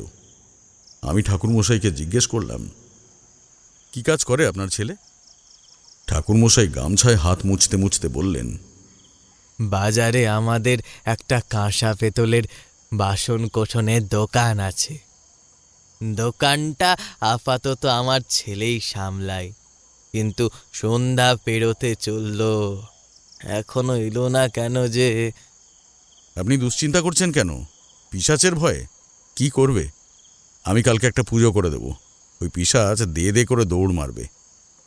ঠাকুরমশাই আমার দিকে ভয়ার্ত দৃষ্টিতে চেয়ে বললেন, পিশাচ ক্ষুধার সম্পর্কে আপনার কোনো ধারণাই নেই। ওই বিভীষিকা এ গ্রামের সাথে যা করেছে তা নিজের চোখে না দেখা পর্যন্ত বিষয়টার গাম্ভীর্য বুঝতে পারবেন না। ইতিমধ্যেই তখন চা আর মুড়ি এসেছে।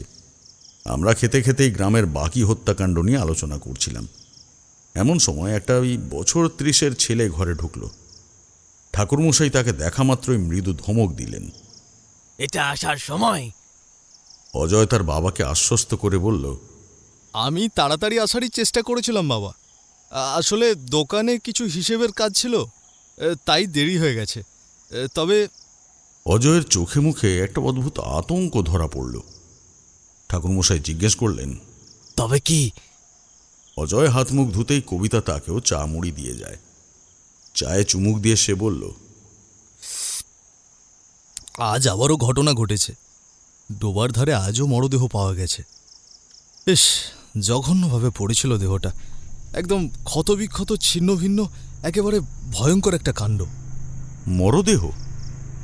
ঠাকুরমশাই মৃদু মাথা হেলিয়ে বললেন, এ আর নতুন কি, গতকাল তো অমাবস্যা ছিল। ওই পিশাচ গোটা গ্রামটাকে গিলে খাবে, তার আগে যদি... এতক্ষণে অজয়ের আমার দিকে বিশেষ খেয়াল পড়ল। আমাকে সরাসরি প্রশ্ন করল, আপনি বাবার কাছে কি হাত দেখাতে এসেছেন? না, ওনার নাম শিবনাথ ভট্টাচার্য, মস্ত তন্ত্রবিদ। এ গায়ে যে পিশাচের উপদ্রব শুরু হয়েছে তাকে তাড়ানোর জন্য এসেছেন, আমার সাথেই এসেছেন।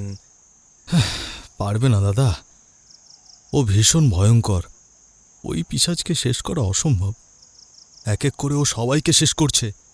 তবে নৃশংস হত্যাগুলো অমাবস্যা রাতেই বেশি হয়। আমি ভালোভাবে কথাগুলো শুনছিলাম। কিছুক্ষণ গভীর আলোচনার শেষে রাতের খাওয়া দাওয়া সেরে ওপরের ঘরে শুতে এলাম আমি। ঘরের ভেতরে টিমটিম করে মৃদু আলো জ্বলছে। বিছানায় পাখা রাখা। এমনিতে এখন খুব একটা গরম নেই ঠিকই, তবে তাও জরুরি সময়ের জন্য রাখা হয়েছে আর কি। আসবো? দেখলাম দরজার সামনে কবিতা দাঁড়িয়ে, হাতে মাটির একটা ছোট্ট ঘোড়া। আমি ব্যস্ত হয়ে বললাম, আরে আসুন না কবিতা দেবী।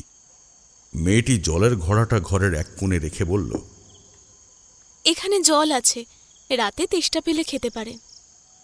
আর শোয়ার আগে মনে করে জানলাগুলো বন্ধ করবেন, না হলে... না হলে? আমি চমকে উঠে জিজ্ঞেস করলাম। কবিতার চোখে স্পষ্ট ধরা দিল একটা আতঙ্কের ছাপ। জানলার দিকে এক ঝলক চেয়ে ফিস ফিস করে উঠল সে।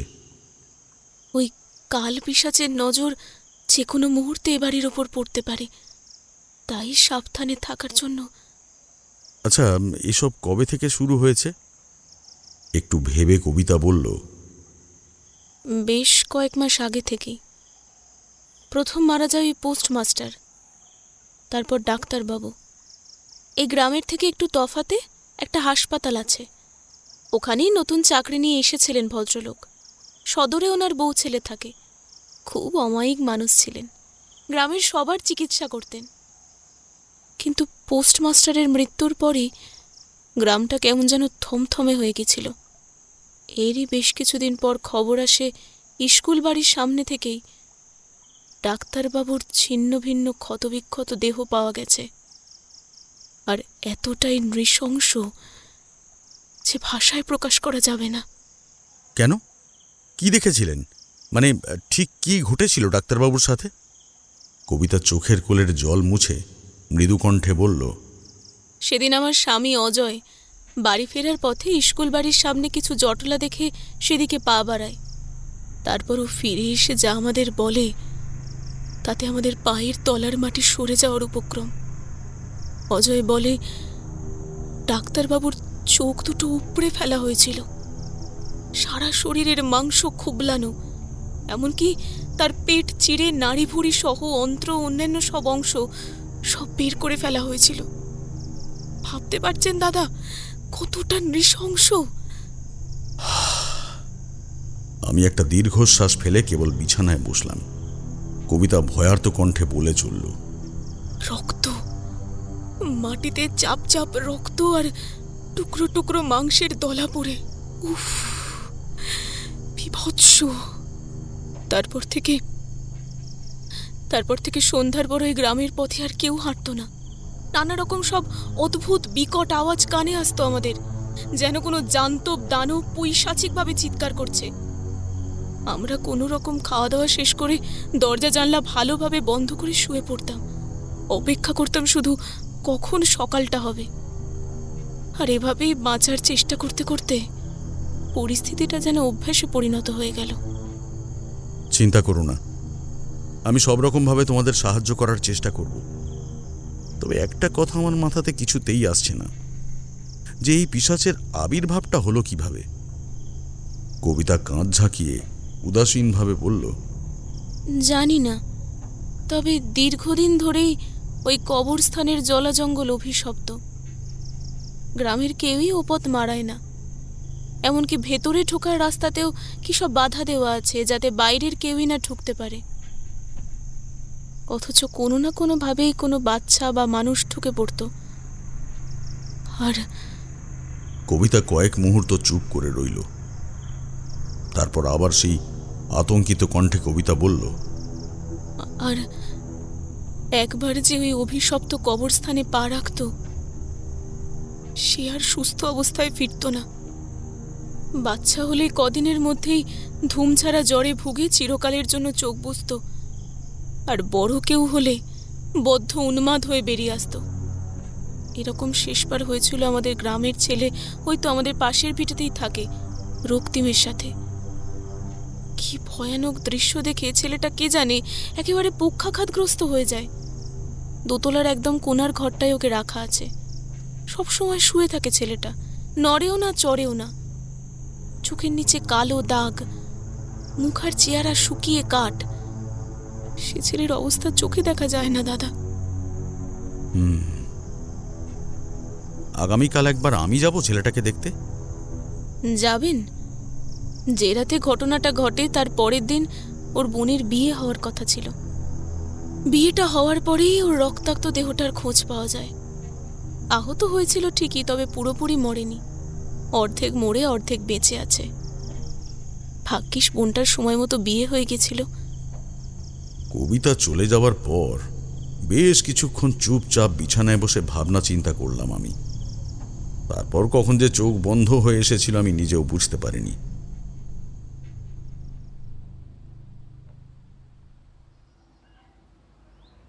পরের দিন সকালে ঘর থেকে বেরোতেই ঠাকুরমশাই গার্গেল করার ফাঁকে জিজ্ঞেস করলেন, কি বাবা, ঘুম কেমন হলো?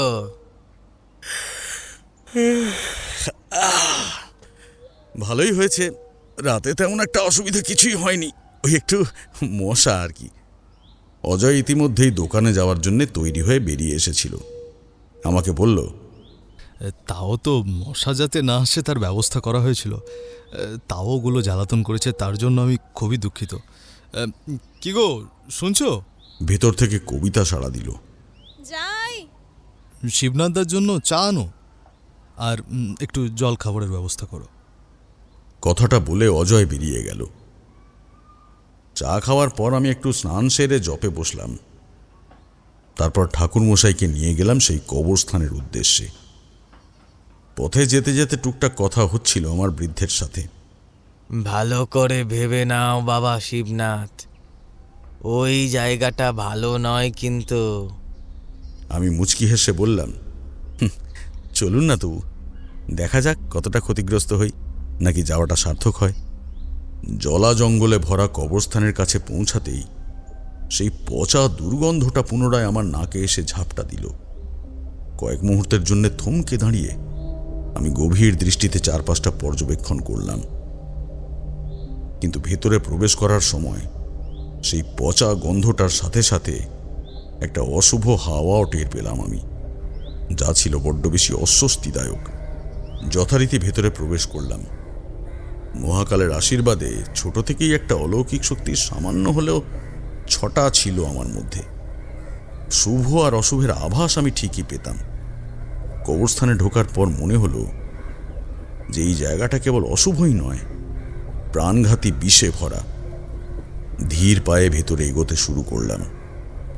অনেক পৈশাচিক চিৎকার একসাথে কানে এসে ঝাপটা দিল আমার। ঠাকুরমশাই জিজ্ঞেস করলেন, কি হলো বাবা, তুমি তুমি ঠিক আছো তো? আমি সন্দিহান দৃষ্টিতে চারপাশটা দেখে জিজ্ঞেস করলাম, আচ্ছা কোনো আওয়াজ শুনতে পাচ্ছেন? একটু মনোযোগ দিয়ে কান পাতার পর বিষণ্ণভাবে জবাব দিলেন ঠাকুরমশাই, কোথায় বাবা? না তো। আমি বুঝতে পারলাম যে এটা কেবল আমার সাথেই ঘটছে। হাঁটতে হাঁটতে একটা পুরনো পরিত্যক্ত ঘরের সামনে এসে থমকে দাঁড়ালাম। আমি অতি সন্তর্পণে ভেতরে প্রবেশ করতে গেলে আকস্মিক কিছু একটার অস্তিত্ব আমার পিছনে পেয়ে আমি দ্রুত সেই দিকে তাকালাম। দেখলাম আমার ঠিক পিছনে ঠাকুরমশাই অবাক হয়ে আমাকে দেখছেন। কি হয়েছে বাবা, অমন ভাবে দেখছো কি? প্রথমে ঘুরতেই হতচকিত হয়ে পড়েছিলাম আমি। পরক্ষণেই আতঙ্কিত স্থির দৃষ্টিতে তাকালাম ঠাকুরমশাইয়ের পিছনে।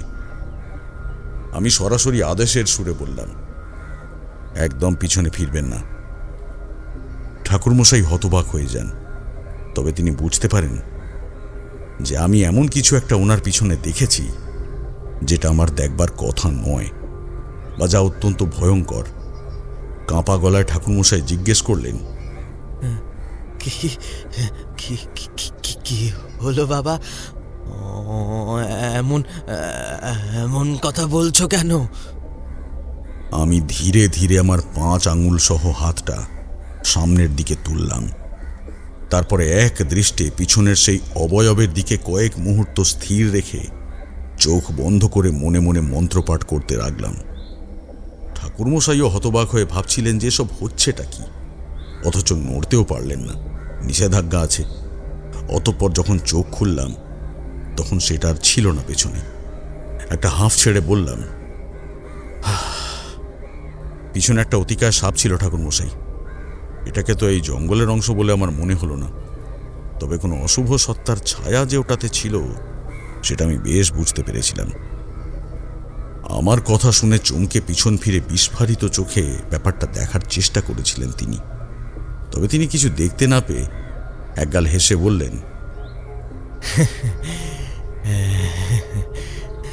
যাক বাবা, আর বিপদ নেই, প্রাণ বাঁচলো আমার।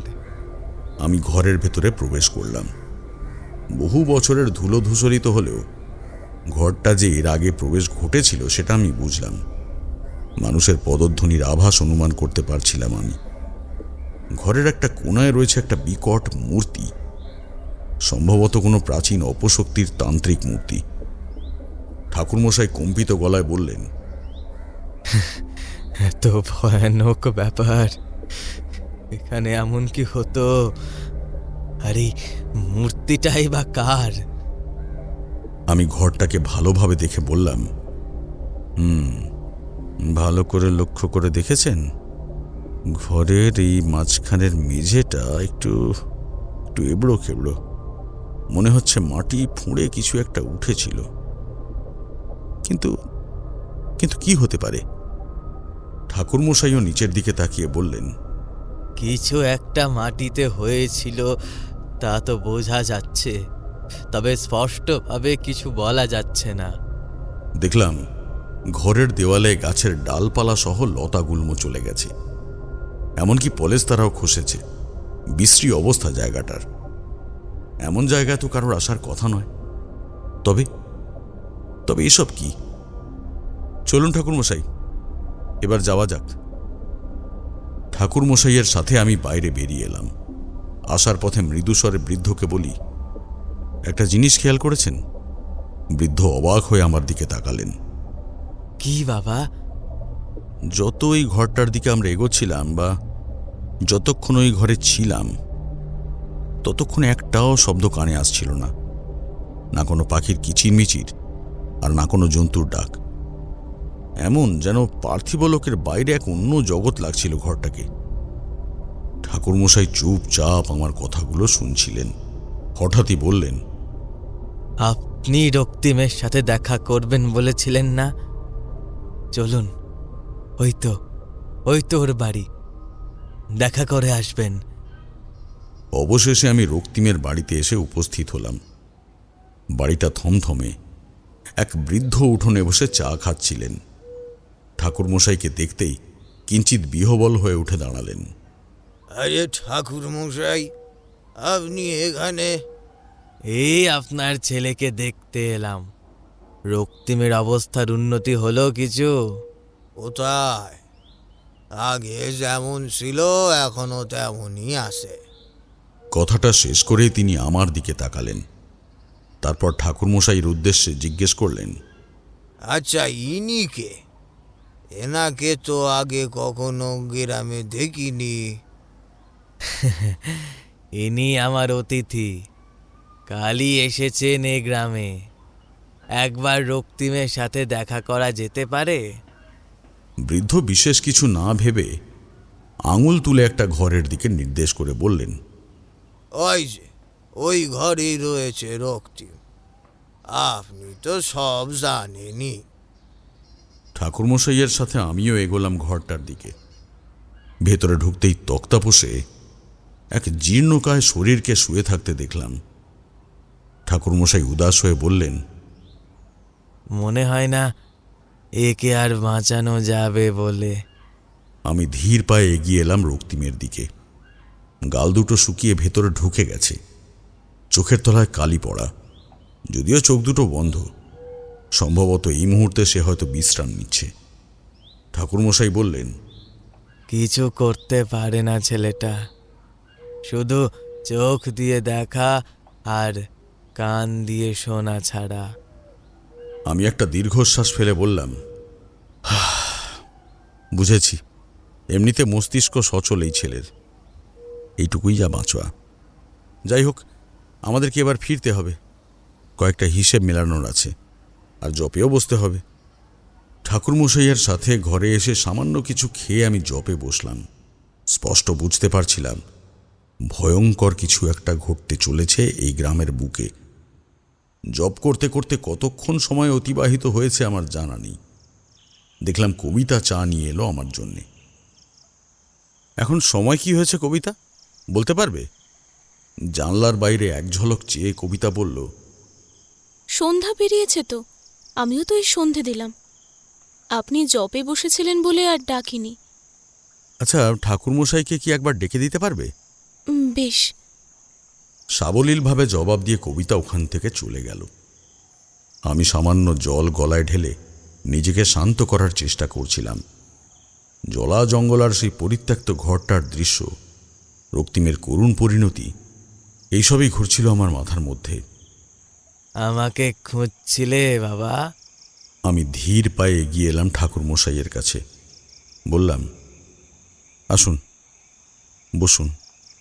ঠাকুরমশাই বসলে আমি শান্তভাবে বললাম, সবটা দেখে যা বুঝছি, এ পিশাচ কোনো সাধারণ পিশাচ নয় ঠাকুরমশাই। এ হলো একটা মহাশক্তিশালী এক অশুভ সত্তা। একে সহজে দমন করা সম্ভব নয়। পরপর 3 রাত্রি ধরে যজ্ঞ চালাতে হবে আমাকে, পুজোয় বসতে হবে। আমি কি বলতে চাইছি আপনি বুঝতে পারছেন তো? ঠাকুরমশাই কয়েক মুহূর্ত হতবাক হয়ে আমার দিকে চেয়ে মাথা নেড়ে বললেন, যতটা তুমি বুঝছো ততটা না হলেও খানিকটা বুঝতে পারছি। তাহলে তাহলে কি করতে হবে এখন? আগামীকাল থেকেই যজ্ঞে বসতে হবে আমাকে। ওই পিশাচ অমাবস্যার আগেই আরও একটা হত্যার পরিকল্পনা করতে পারে। কিন্তু ঠাকুরমশাই, তার আগে আপনাকে আমার জন্য একটা কাজ করতে হবে। এ ব্যাপারে কবিতাও যদি সাহায্য করে আমায় তাহলে আরও ভালো হয়। ঠাকুরমশাই জিজ্ঞাসু চোখে আমার দিকে চেয়ে বললেন, কি সাহায্য বলো বাবা, আমি সব করতে রাজি। আমি কঠিন দৃষ্টিতে বৃদ্ধের দিকে চেয়ে কয়েকটা কথা বললাম। সেটা শুনে বৃদ্ধ স্তম্ভিত হয়ে যায়। ইতিমধ্যে কবিতাও চলে আসে ঘরে। আমাকে ডেকেছেন বাবা? ঠাকুরমশাই সামান্য অন্যমনস্কতার সাথে বললেন, হ্যাঁ, শিবনাথ তোমাকে কিছু একটা বলতে চাই। কবিতা অবাক হয়ে আমার দিকে তাকালে আমি একটা দীর্ঘশ্বাস ফেলে বললাম, সামনে বড় একটা কাজ আছে আমার, আর তোমাকে তার জন্য সাহায্য করতে হবে আমাকে, বুঝলে? কবিতা দৃঢ় গলায় উত্তর দিল, আপনি যা বলবেন দাদা, আমি তাই করব। শুধু গ্রামের মানুষগুলোকে বাঁচিয়ে দিন। চিন্তা করবেন না, সব ঠিক হয়ে যাবে। আচ্ছা, অজয় এখনো আসেনি? কবিতার হঠাৎ যেন কিছু খেয়াল পড়ল। সে বলল, না তো। তাই তো বাবা, ও তো দুপুরে খেতে এসে বলেছিল বিকেলের মধ্যেই দোকান বন্ধ করে চলে আসবে। সন্ধ্যা পেরিয়ে কতটা সময় হয়ে গেল, এখনো এলো না কেন? আমার বুকের ভেতরটা আকস্মিক ধক করে উঠল। একটু আগেই ঠাকুরমশাইকে বলছিলাম যে ওই পিশাচ অমাবস্যা পর্যন্ত আর হয়তো অপেক্ষা করবে না, কারণ ওর শক্তি বৃদ্ধি ঘটেছে। ও হয়তো এখন থেকে প্রতি রাতেই নিজের জন্য শিকার শুরু করতে পারে। তাই যদি হয় তবে অজয়ের বাইরে থাকাটা অত্যন্ত বিপজ্জনক। ঠাকুরমশাই, আমাকে হ্যারিকেনটা দিন, এখনই আমাকে অজয়ের দোকানে যেতে হবে। আমার কথা শুনে কবিতা কিছুটা ঘাবড়ে গেল। আমতা আমতা করে বলে উঠল, সে কি দাদা, আপনি সন্ধ্যার পর গ্রামে বেরোবেন? না না না, আপনার বিপদ হতে পারে। তাহলে কবিতা দেবী, আপনার স্বামীকে হয়তো আর বাঁচানো সম্ভব হবে না। আমাকে এখনই যেতে হবে। হ্যারিকেনটা দিন। বাধ্য হয়ে কবিতা হ্যারিকেনটা আমার হাতে দেওয়া মাত্রই আমি দ্রুত সদর দরজা পার করে গ্রামের পথে হাঁটা দিলাম। বাজারে এসে দেখি সব দোকান বন্ধ, অজয়ের দোকানটাও। উদ্বিগ্নতা ক্রমান্বয়ে মস্তিষ্কে চাপ দিতে শুরু করলো। বুকের ভেতরটা যেন একটা অদ্ভুত আশঙ্কায় মোচড় দিয়ে উঠল আমার, আর মনের মাঝে জমে থাকা অস্থিরতা ক্রমশ অবাধ্য হয়ে চারপাশ থেকে গ্রাস করতে চাইছিল আমাকে। আমি আর এক মুহূর্ত নষ্ট না করে অন্ধের মতো গ্রামের মেঠো রাস্তা ধরে ছুটতে লাগলাম। বাতাসে পাওয়া যাচ্ছিল একটা চেনা বিপদের গন্ধ, অথচ সময় কিন্তু বড্ড কম। অশুভ কিছু একটা ঘটার আগেই আমাকে অজয়ের কাছে পৌঁছাতেই হবে। আরও একটা তাজা প্রাণ চলে যাওয়ার আগে যেভাবেই হোক অজয়কে খুঁজে পেতেই হবে আমায়। কিন্তু ছেলেটা কোথায়? এমন সময় গ্রামের এক নিরিবিলি গলি দিয়ে উদ্দেশ্যহীনভাবে হাঁটতে দেখলাম অজয়কে। কপালে আমার ভাঁজ পড়ল। আমি দ্রুত অজয়কে ডাকার জন্য হাত বাড়াতেই কিছু একটা কোথা থেকে জানি আমার হাতের ওপরটা এসে স্পর্শ করে মাটিতে পড়ল। চমকে হ্যারিকেনের আলোটা মাটিতে ফেলতেই একটা হাড় হিম করা দৃশ্য দেখতে পেলাম। আমার পায়ের ঠিক সামনে মাটিতে পড়ে রয়েছে মাংসের দলা পাকানো একটা টুকরো। অবশ্য হাতে সেটা কুড়িয়ে হাতের তালুতে নিতেই একটা উষ্ণ চটচটে ভিজে ভাব অনুভব করলাম আমি। হ্যারিকেনের আলোয় ভালোভাবে লক্ষ্য করতেই দম আটকে গেল আমার। ওটা ছিল রক্তাক্ত মাংসপেশি আর শিরা উপশিরায় জড়িয়ে থাকা একটা আস্ত মানুষের উপড়ানো চোখ, যার রক্তাভ মণিটা যেন এক বিভৎস যন্ত্রণায় স্থির হয়েছিল। আতঙ্কের চরম সীমায় পৌঁছে সামনে চোখ তুলতেই আরও এক হাড় হিম করা দৃশ্য দেখতে পেলাম। অদূরের একটা জরাজীর্ণ দেওয়ালে অমানসিক জোরে নিজের কপাল ঠুকে চলেছে অজয়। থপ থপ ওর প্রতিটা আঘাতে যেন চারপাশের বাতাস ভারী হয়ে উঠেছিল। দৃশ্যটা দেখার পর হাতে ধরা সেই রক্তাক্ত অক্ষিগোলক কখন যে মাটিতে পড়ে গিয়েছিল খেয়াল করিনি। এক প্রকার প্রায় ব্যস্ত হয়ে ছুটে গেলাম আমি অজয়ের দিকে। কিন্তু তখনও এক আদিম অশুভ আবেশে আবিষ্টের মতো অবিরাম নিজের কপালটা দেওয়ালে ঠুকে চলেছিল অজয়। আমি পিছন থেকেই সন্ত্রস্ত হয়ে অজয়ের দুটো কাঁধ চেপে ধরে ওকে আটকানোর চেষ্টা করলাম। অজয়, এই অজয়, কি করছো এসব? সরে এসো বলছি। কিন্তু অজয়ের কোনো হেলদোল ছিল না। যন্ত্রণা, ক্ষতবিক্ষত হওয়ার কষ্ট কিচ্ছু ছিল না। একভাবে দেওয়ালে মাথা ঠুকতে ঠুকতে আচমকা থমকে দাঁড়িয়ে গেল। তারপর ধীরে ধীরে আমার দিকে ঘুরতেই আমি চমকে উঠলাম। এ তো অজয় নয়। অথচ স্পষ্ট লক্ষ্য করেছিলাম আমি যে আমার সামনে অজয়ই ছিল। কিন্তু না, আমার সামনে যে অবয়ব দাঁড়িয়েছিল সে অন্য কেউ ছিল, যার চোখের দুটো কোটরি শূন্য। সেইখান থেকে অবিশ্রান্তে রক্তের ধারা গড়িয়ে পড়ছে। দুটো গাল ভাঙা, অর্ধপচিত মুখ আর শরীর, আর হাত পা দুটো অস্বাভাবিক শুকনো আর লম্বাটে ধরনের। ঠোঁটে ধরা এক খণ্ড মাংসের ডেলা। এই চেহারাটা আমার চেনা, তবে এতটাই বিশ্রী কদাকার হয়ে উঠেছিল চেহারাটা যে প্রথমে বুঝতে সমস্যা হচ্ছিল। আমি ঠোঁটে হাত চেপে কয়েক পা পিছিয়ে এলাম। সামনের অবয়ব যথারীতি কাঁপছিল অদ্ভুতভাবে। বিস্ফারিত চোখে কোনো ক্রমে অস্ফুটে বললাম, রক্তিম। আমার গলা দিয়ে আওয়াজ বেরোচ্ছিল না। রক্তিমের বিভৎস চেহারাটা রীতিমতো ভেঙে চুরে ঘেঁষটে ঘেঁষটে এগিয়ে আসছিল আমার দিকে। আমি কয়েকটা মুহূর্ত পাথরের মতো ওইখানেই দাঁড়িয়ে থাকলাম। হাত পা সত্যি অবশ হয়ে আসছিল যেন। এমন সময় পিছন থেকে একটা হিম শীতল শক্ত কিছু সাঁড়াশির মতো চেপে ধরল আমার ঘাড়। অনুভব করলাম সেই বিভীষিকার আঙুলগুলো আমার ঘাড়ে, কিন্তু সেখানে 5টা আঙুল ছিল না, আরো বেশি ছিল। নিজেকে প্রাণপণে ছাড়ানোর চেষ্টা করতে লাগলাম, কিন্তু পারছিলাম না। একসময় মনে হলো ঘাড়টা মটকে যাবে আমার। আমি চোখ বুজে প্রাণপণে কাল ভৈরবের রক্ষামন্ত্র জপ করতে লাগলাম। তীব্র যন্ত্রণায় চোখের সামনেটা ক্রমশ ঝাপসা হয়ে এলো। আর একটা সময় পর ধীরে ধীরে আমি তলিয়ে যেতে লাগলাম এক গভীর অন্ধকারে।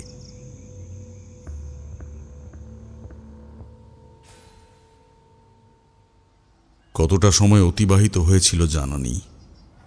বেশ কিছু লোকজনের কথা বলার শব্দে আমার জ্ঞান ফিরল। ধীরে ধীরে চোখ খোলার চেষ্টা করলাম। প্রথম দিকে ঝাপসা দেখলেও একটু একটু করে তা স্পষ্ট হতে লাগলো। মাথায় হাত দিয়ে কোনো রকমে উঠে বসার চেষ্টা করলাম আমি। মন্থর দৃষ্টিতে ঠাকুরমশাইয়ের দিকে চেয়ে বললাম, আমি এখানে। আশপাশটা লক্ষ্য করে দেখলাম আমি ডোবার সামনেটায় পড়ে আছি। কিছু একটা মনে পড়তেই ঠাকুরমশাইকে জিজ্ঞেস করলাম, ঠাকুরমশাই অজয় কোথায়? ঠাকুরমশাই উদ্বিগ্ন হয়ে বললেন, কি বাবা, তুমি ঠিক আছো তো? এমন সময় দুজন গ্রামবাসী ছুটে আসে। ঠাকুরমশাই, আপনার ছেলেকে ওই কবরস্থানের কাছে আপনার ছেলের। ঠাকুরমশাই পুরো কথা শুনলেন না আর। বৃদ্ধ শরীর নিয়েই প্রায় ছুটলেন কবরস্থানের দিকে। আমারও যা বোঝার তা বোঝা হয়ে গেছিল। কবরস্থানের কাছে আসতেই দেখলাম অজয়ের ক্ষতবিক্ষত খুবলে যাওয়া শরীরটা পড়ে রয়েছে। চোখটা উপড়ানো, পেট থেকে নাড়ি ভুঁড়ি ছিঁড়ে বাইরে বেরিয়ে এসেছে, আর শরীরের অর্ধেক অংশটা খুবলে খাওয়া। কোনো হিংস্র জন্তু নয়, হিংস্র পিশাচের কাজ ছিল এটা, সেটা স্পষ্ট। ঠাকুরমশাই ছেলের মরদেহের সামনে বসে হাউ মাউ করে কাঁদতে লাগলো। আমি স্তম্ভিত হয়ে অজয়ের রক্তাক্ত নিথর দেহটার দিকে চেয়েছিলাম। হঠাৎই গত রাতের সব কথা মনে পড়ে গেল আমার। রক্তিম, হ্যাঁ রক্তিমই তার মানে। দ্রুত বাড়ি ফিরে কবিতাকে সবটা জানালাম। আপনি কি বলছেন দাদা? আমি প্রথমেই অনুমান করেছিলাম যে ওই পিশাচের সাথে রক্তিমের কিছু না কিছু সংযোগ আছে, কারণ কবরস্থানের ওই ঘরটায় আমি যে বিশ্রী রক্তমাংস পচা গন্ধ পেয়েছিলাম, ওই একই দুর্গন্ধ আমি রক্তিমের ঘরে ঢুকেও পেয়েছিলাম। শুধু তাই নয়, একটা কালো ছায়াও চোখে পড়েছিল আমার। আর আমি তখনই বুঝেছিলাম যে কিছু একটা জটিলতা আছে ব্যাপারটায়। আর তারপর গতকাল রাতে যা দেখলাম, তারপর সবটাই আমার কাছে দিনের আলোর মতো পরিষ্কার হয়ে যায়। কবিতা ম্লান স্বরে জিজ্ঞেস করল, এখন উপায়? এখন তুমি রক্তিমের বাড়ি গিয়ে জানার চেষ্টা করো ওর বর্তমান অবস্থান। আমি সরাসরি কথাটা বলতেই কবিতা আমার কথা মতো রক্তিমের বাড়ি যায়, কিন্তু মুহূর্তেই ওর মর্মান্তিক চিৎকার কানে আসে আমার। আমি দ্রুত রক্তিমের বাড়িতে ছুটে গেলাম। আশেপাশের কয়েকজন নারী পুরুষও জটলা করে রয়েছে ওদের বাড়ির সামনে। সেখানে প্রবেশ করা মাত্র হৃদস্পন্দন স্তব্ধ হয়ে যাওয়ার উপক্রম হলো আমার। বাড়ির উঠোনে পড়ে রয়েছে রক্তিমের বৃদ্ধ বাবার মৃতদেহ। ভয়ানকভাবে ক্ষতবিক্ষত, ছিন্ন ভিন্ন হয়েছিল ভদ্রলোকের শরীরটা। আমি দেখে শিউরে উঠলাম। কবিতাও একপাশে দাঁড়িয়ে থরথর করে কাঁপছে। আশেপাশের লোকজনও আতঙ্কিত, নিজেদের মধ্যে মৃদু আলোচনা করছে। আমি রাগে ফুঁসতে ফুঁসতে বললাম, সময় হয়ে এসেছে এই ভয়ানক পিশাচকে বন্দি করে তাকে পিশাচ জনিতে পাঠানো। তবে তার আগে আমাকে জানতে হবে কে আর কোথা থেকেই বা এসেছে। এক কিশোর ছুটে এলো আমাদের কাছে। রক্তিম দাদা ঘরে নেই, ওকেও কি পিশাচে? আমি সরাসরি উত্তর দিলাম, রক্তিমের ওপরেই ওই পিশাচ ভর করেছে। রাতের একটা নির্দিষ্ট সময়ও সম্পূর্ণরূপে পিশাচে পরিণত হয়। তখন ওর ক্ষুধার চাহিদা থাকে অসীম, মানুষের রক্ত মাংস পাগল করে তোলে ওকে। বিষয়টা ওর বাবার নজরে পড়েছিল সম্ভবত, আর ওই জন্যই নিজের হাতে একটা কালো ধাগা বেঁধে রাখতেন তিনি। কিন্তু জানতেন ওই পিশাচকে থামানো সম্ভব নয়, তাই বাধা দিতেও পারতেন না। আর এভাবে একজন গ্রামবাসী বললেন, তার মানে রক্তিমই গ্রামের লোকেদের শেষ করছিল এক এক করে? আমি আর কিছু বললাম না, কেবল একটা দীর্ঘশ্বাস ফেলে জানালাম, এই গ্রামকে বাঁচাতে যজ্ঞে বসতে হবে, নাহলে। কবিতা আমাকে অনুরোধী কণ্ঠে বলল, আপনার যা করার করুন দাদা, কিন্তু এই গ্রামকে বাঁচান। আমি ভালোভাবে কবিতাকে দেখছিলাম। মেয়েটা এখনো জানি না যে তার স্বামীর সাথে কি ঘটেছে। ভয় হচ্ছিল যদি কোনো গ্রামের লোকের থেকে হঠাৎই এক বৃদ্ধা ছুটতে ছুটতে রক্তিমদের বাড়ির চৌকাঠে এসে চিৎকার করে উঠল, ও কবি, তোরে কোথা কোথায় না খুঁজছি। ওরে মুখ পুরি রে, তোর মরতা নিয়ে এলো। ওকে ওই পিশাচে উবলে খেয়ে নিয়েছে। স্তব্ধ হয়ে চৌকাঠের সামনে এগিয়ে এলো কবিতা। থতমত হয়ে বলল, এসব তুমি কি বলছো মাসি? যা ওই শ্মশানে গিয়ে দেখ কিনে, তোর শ্বশুরও তো গেছে ওকে নে। কবিতার দেরি করল না, আমাকে বলে এক পড়শির সাথে শ্মশানের উদ্দেশ্যে রওনা দিল। আমি গ্রামের বাকিদের উদ্দেশ্যে কিছু কথা আর সতর্কবার্তা দিয়ে বললাম, আগামী 2 দিন খুব সাবধানে থাকতে হবে। এর থেকে মুক্তি পেতে যজ্ঞে বসাটা অত্যন্ত জরুরি। তোমাদের মধ্যে কি কেউ যজ্ঞের সরঞ্জাম জোগাড় করার দায়িত্ব নিতে পারবে? জটলার মধ্যে থেকে একজন বেরিয়ে এসে বলল, আমি পারবো। অতঃপর সেদিন সন্ধ্যার পর কবিতা আর ঠাকুরমশাই ফিরলে আমি ওই নির্জন ডোবার ধারেই যজ্ঞের জন্য বসলাম। কবরস্থানটা ওখান থেকে খানিকটা কাছে। যাকে দায়িত্ব দেওয়া হয়েছিল তন্ত্রের সরঞ্জাম জোগাড় করে যজ্ঞের আয়োজন করার, সে খুব ভালোভাবেই কাজটা করেছিল। 10টার মধ্যে সব গুছিয়ে লাল বসনে যজ্ঞে বসলাম আমি। রক্তিমের মধ্যে থাকা সেই পিশাচ বর্তমানে পলাতক। তবে আমি নিশ্চিত যে ওই কবরস্থানের অভ্যন্তরে থাকা ঘরটাতেই সে আছে।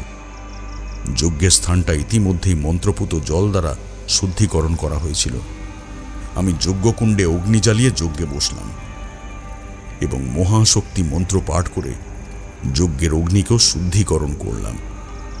মূল মন্ত্রোচ্চারণের সাথে সাথে ঘি, তিল, বেলপাতা, শুকনো ফল আর রক্তচন্দনের আহুতি দিতে লাগলাম সেই পবিত্র আগুনে। সেই সাথেই চলছিল তীব্র গতিতে মন্ত্রোচ্চারণ। আচমকা যজ্ঞের আগুন অস্বাভাবিকভাবে দপদপ করে উঠল।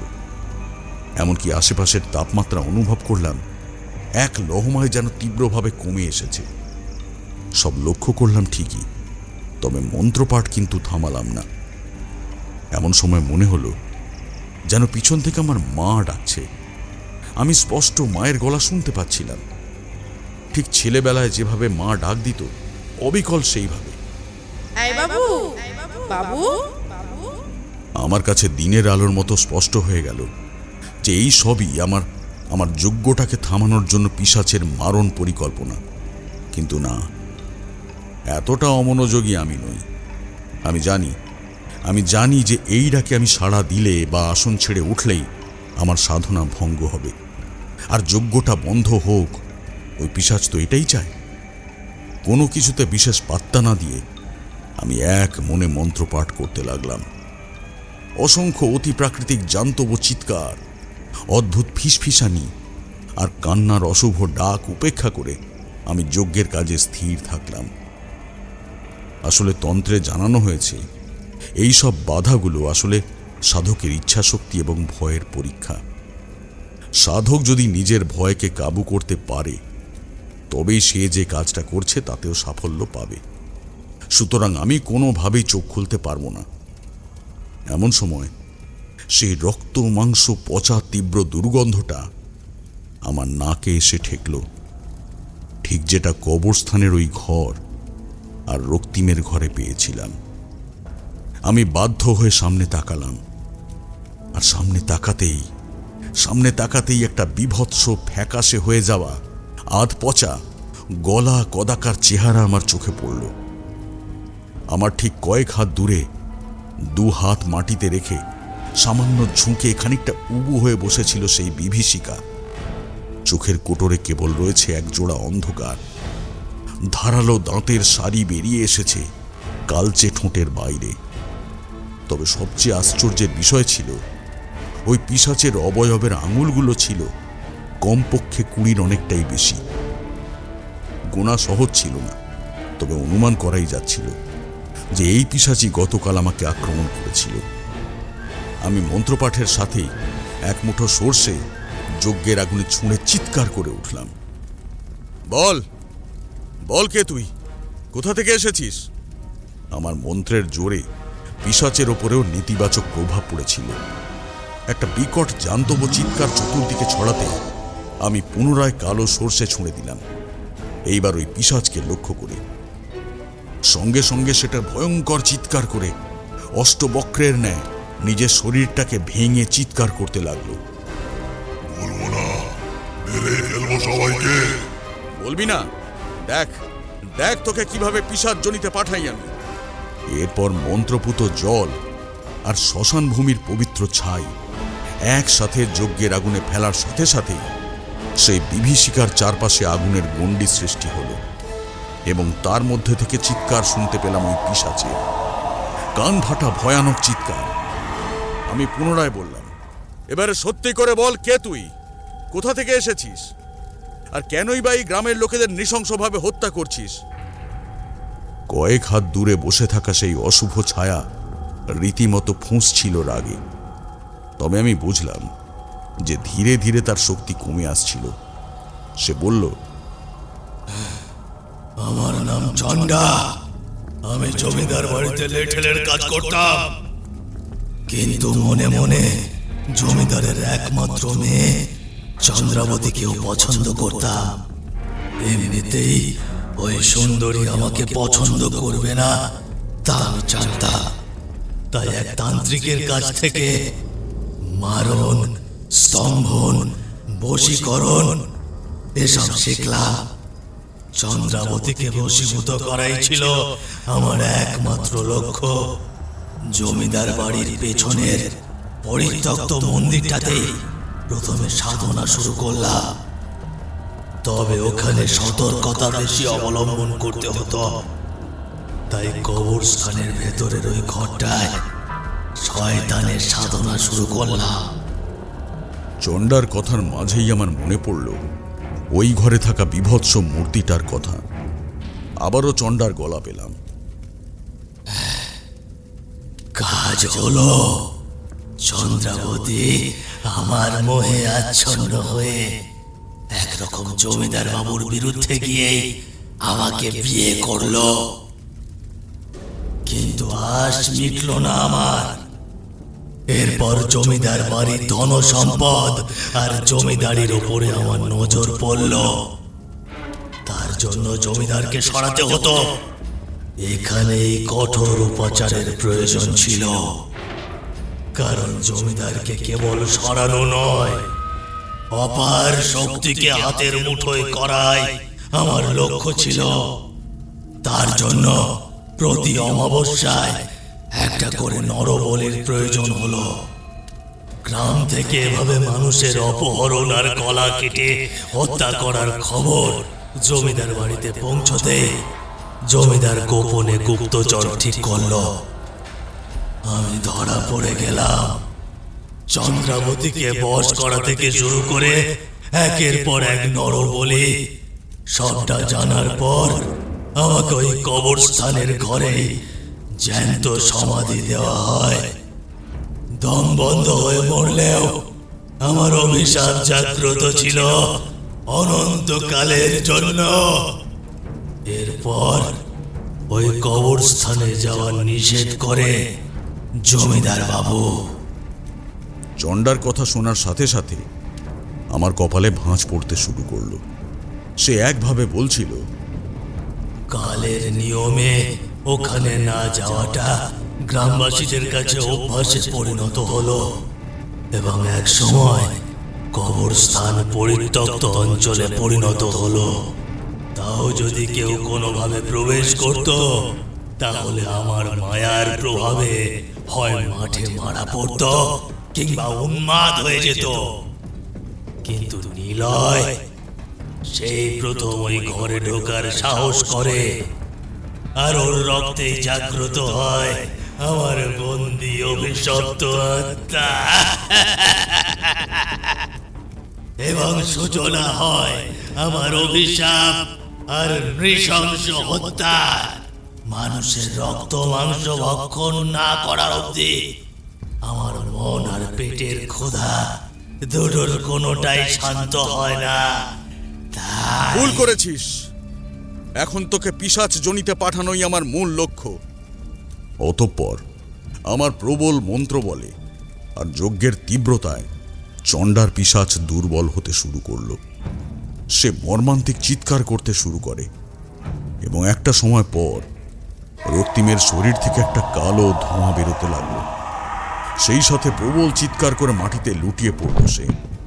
আমি দেখলাম সেই কালো ধোঁয়া কুণ্ডলি পাকিয়ে এক ভয়ানক মুখের আকৃতি নিল, সেই সাথে বিকট চিৎকার।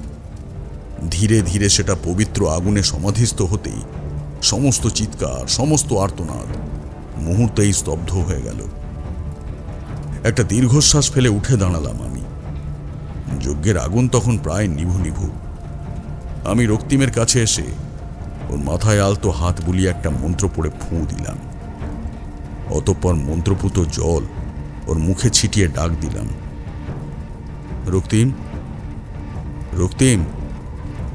ধীরে ধীরে চোখ খুলল ছেলেটা। আমাকে দেখা মাত্রই ডুকরে উঠল।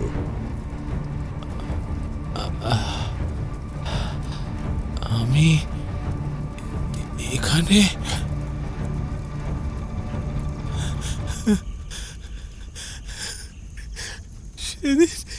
সেদিন নিলয়ের দেহটা ওই কবরস্থানেই আছে। আমাকে নিয়ে চলুন। তুমি ঠিক আছো তো? মাথা নাড়ল রক্তিম। আমি স্পষ্ট বুঝলাম পুরোহিত মশাই সেদিন কবরস্থানে যা দেখেছিলেন তা নিলয়ের মরদেহই ছিল। আমি ধরাধরি করে রক্তিমকে বাড়ি আনলাম। পিশাচ যে তার বাবাকে শেষ করেছে এই কথা জানতে পেরে কান্নায় সে ভেঙে পড়ল। আমি সান্ত্বনা দিয়ে বললাম, ভেঙে পড়ো না রক্তিম, এখনো লড়তে হবে তোমাকে। তোমার বোন আছে, যতই বিয়ে হোক তার জন্য তোমাকে বাঁচতে হবে। নিলয়েরও অর্ধপচিত কঙ্কাল বের হয়ে যাওয়া মরদেহটা উদ্ধার হয়। রক্তিম পাথর হয়ে গেছিল। আমি বুঝতে পারছিলাম মালঞ্চ গ্রামে নতুন সূর্যোদয় হলেও রক্তিমের মনে যে ক্ষত সৃষ্টি হয়েছিল তা কোনোভাবেই মেটার নয়। ঠাকুরমশাইও বাকরহিত ছেলেকে হারিয়ে। কবিতাকে তার বাবা এসে নিয়ে গেছেন। আমার কিছুই করার ছিল না। সবাইকে সান্ত্বনা দিয়ে অতঃপর আমি যাত্রা শুরু করলাম নিজের বাড়ির উদ্দেশ্যে।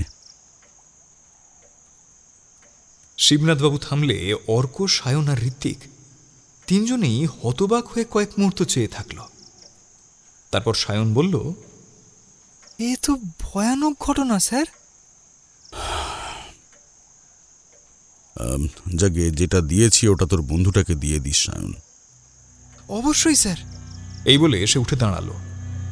বাকিদের উদ্দেশ্যে বলল, তাহলে ফেরা যাক। বাকিরাও সায়নের কথায় সায় দিয়ে প্রফেসর শিবনাথের থেকে বিদায় নিয়ে রওনা দিল নিজেদের বাড়ির উদ্দেশ্যে।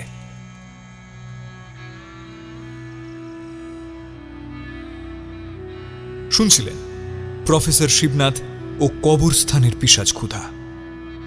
শিবনাথের চরিত্রে অমিত, বিভিন্ন চরিত্রে সায়ন, জ্যোতির্ময়, সৌম্যজিৎ, নিলয়, বর্ণক, সৌরভ, সৌর, সুরজিতা, প্রণীত, সোমা, সৌমিতা, ঋতম। সমগ্র গল্পের কণ্ঠাভিনয় নির্মাণ করেছে ঋতুরা স্টুডিও। সমগ্র গল্পের কণ্ঠ সম্পাদনা, ধ্বনি সম্পাদনা এবং আবহ সম্পাদনা করেছে 62 FPS স্টুডিও। গল্প শুনে ভালো লাগলে অবশ্যই আমাদের চ্যানেলটি সাবস্ক্রাইব করে বেল আইকন প্রেস করে রাখবেন। আর গল্প শুনে আপনার কেমন লাগলো, আপনার মূল্যবান মতামত আমাদের কমেন্ট বক্সে জানাতে ভুলবেন না। তাহলে আগামী সপ্তাহে আবারও একটি রোমাঞ্চকর গল্প নিয়ে হাজির হব আমরা। ততক্ষণ পর্যন্ত স্টে টিউনড।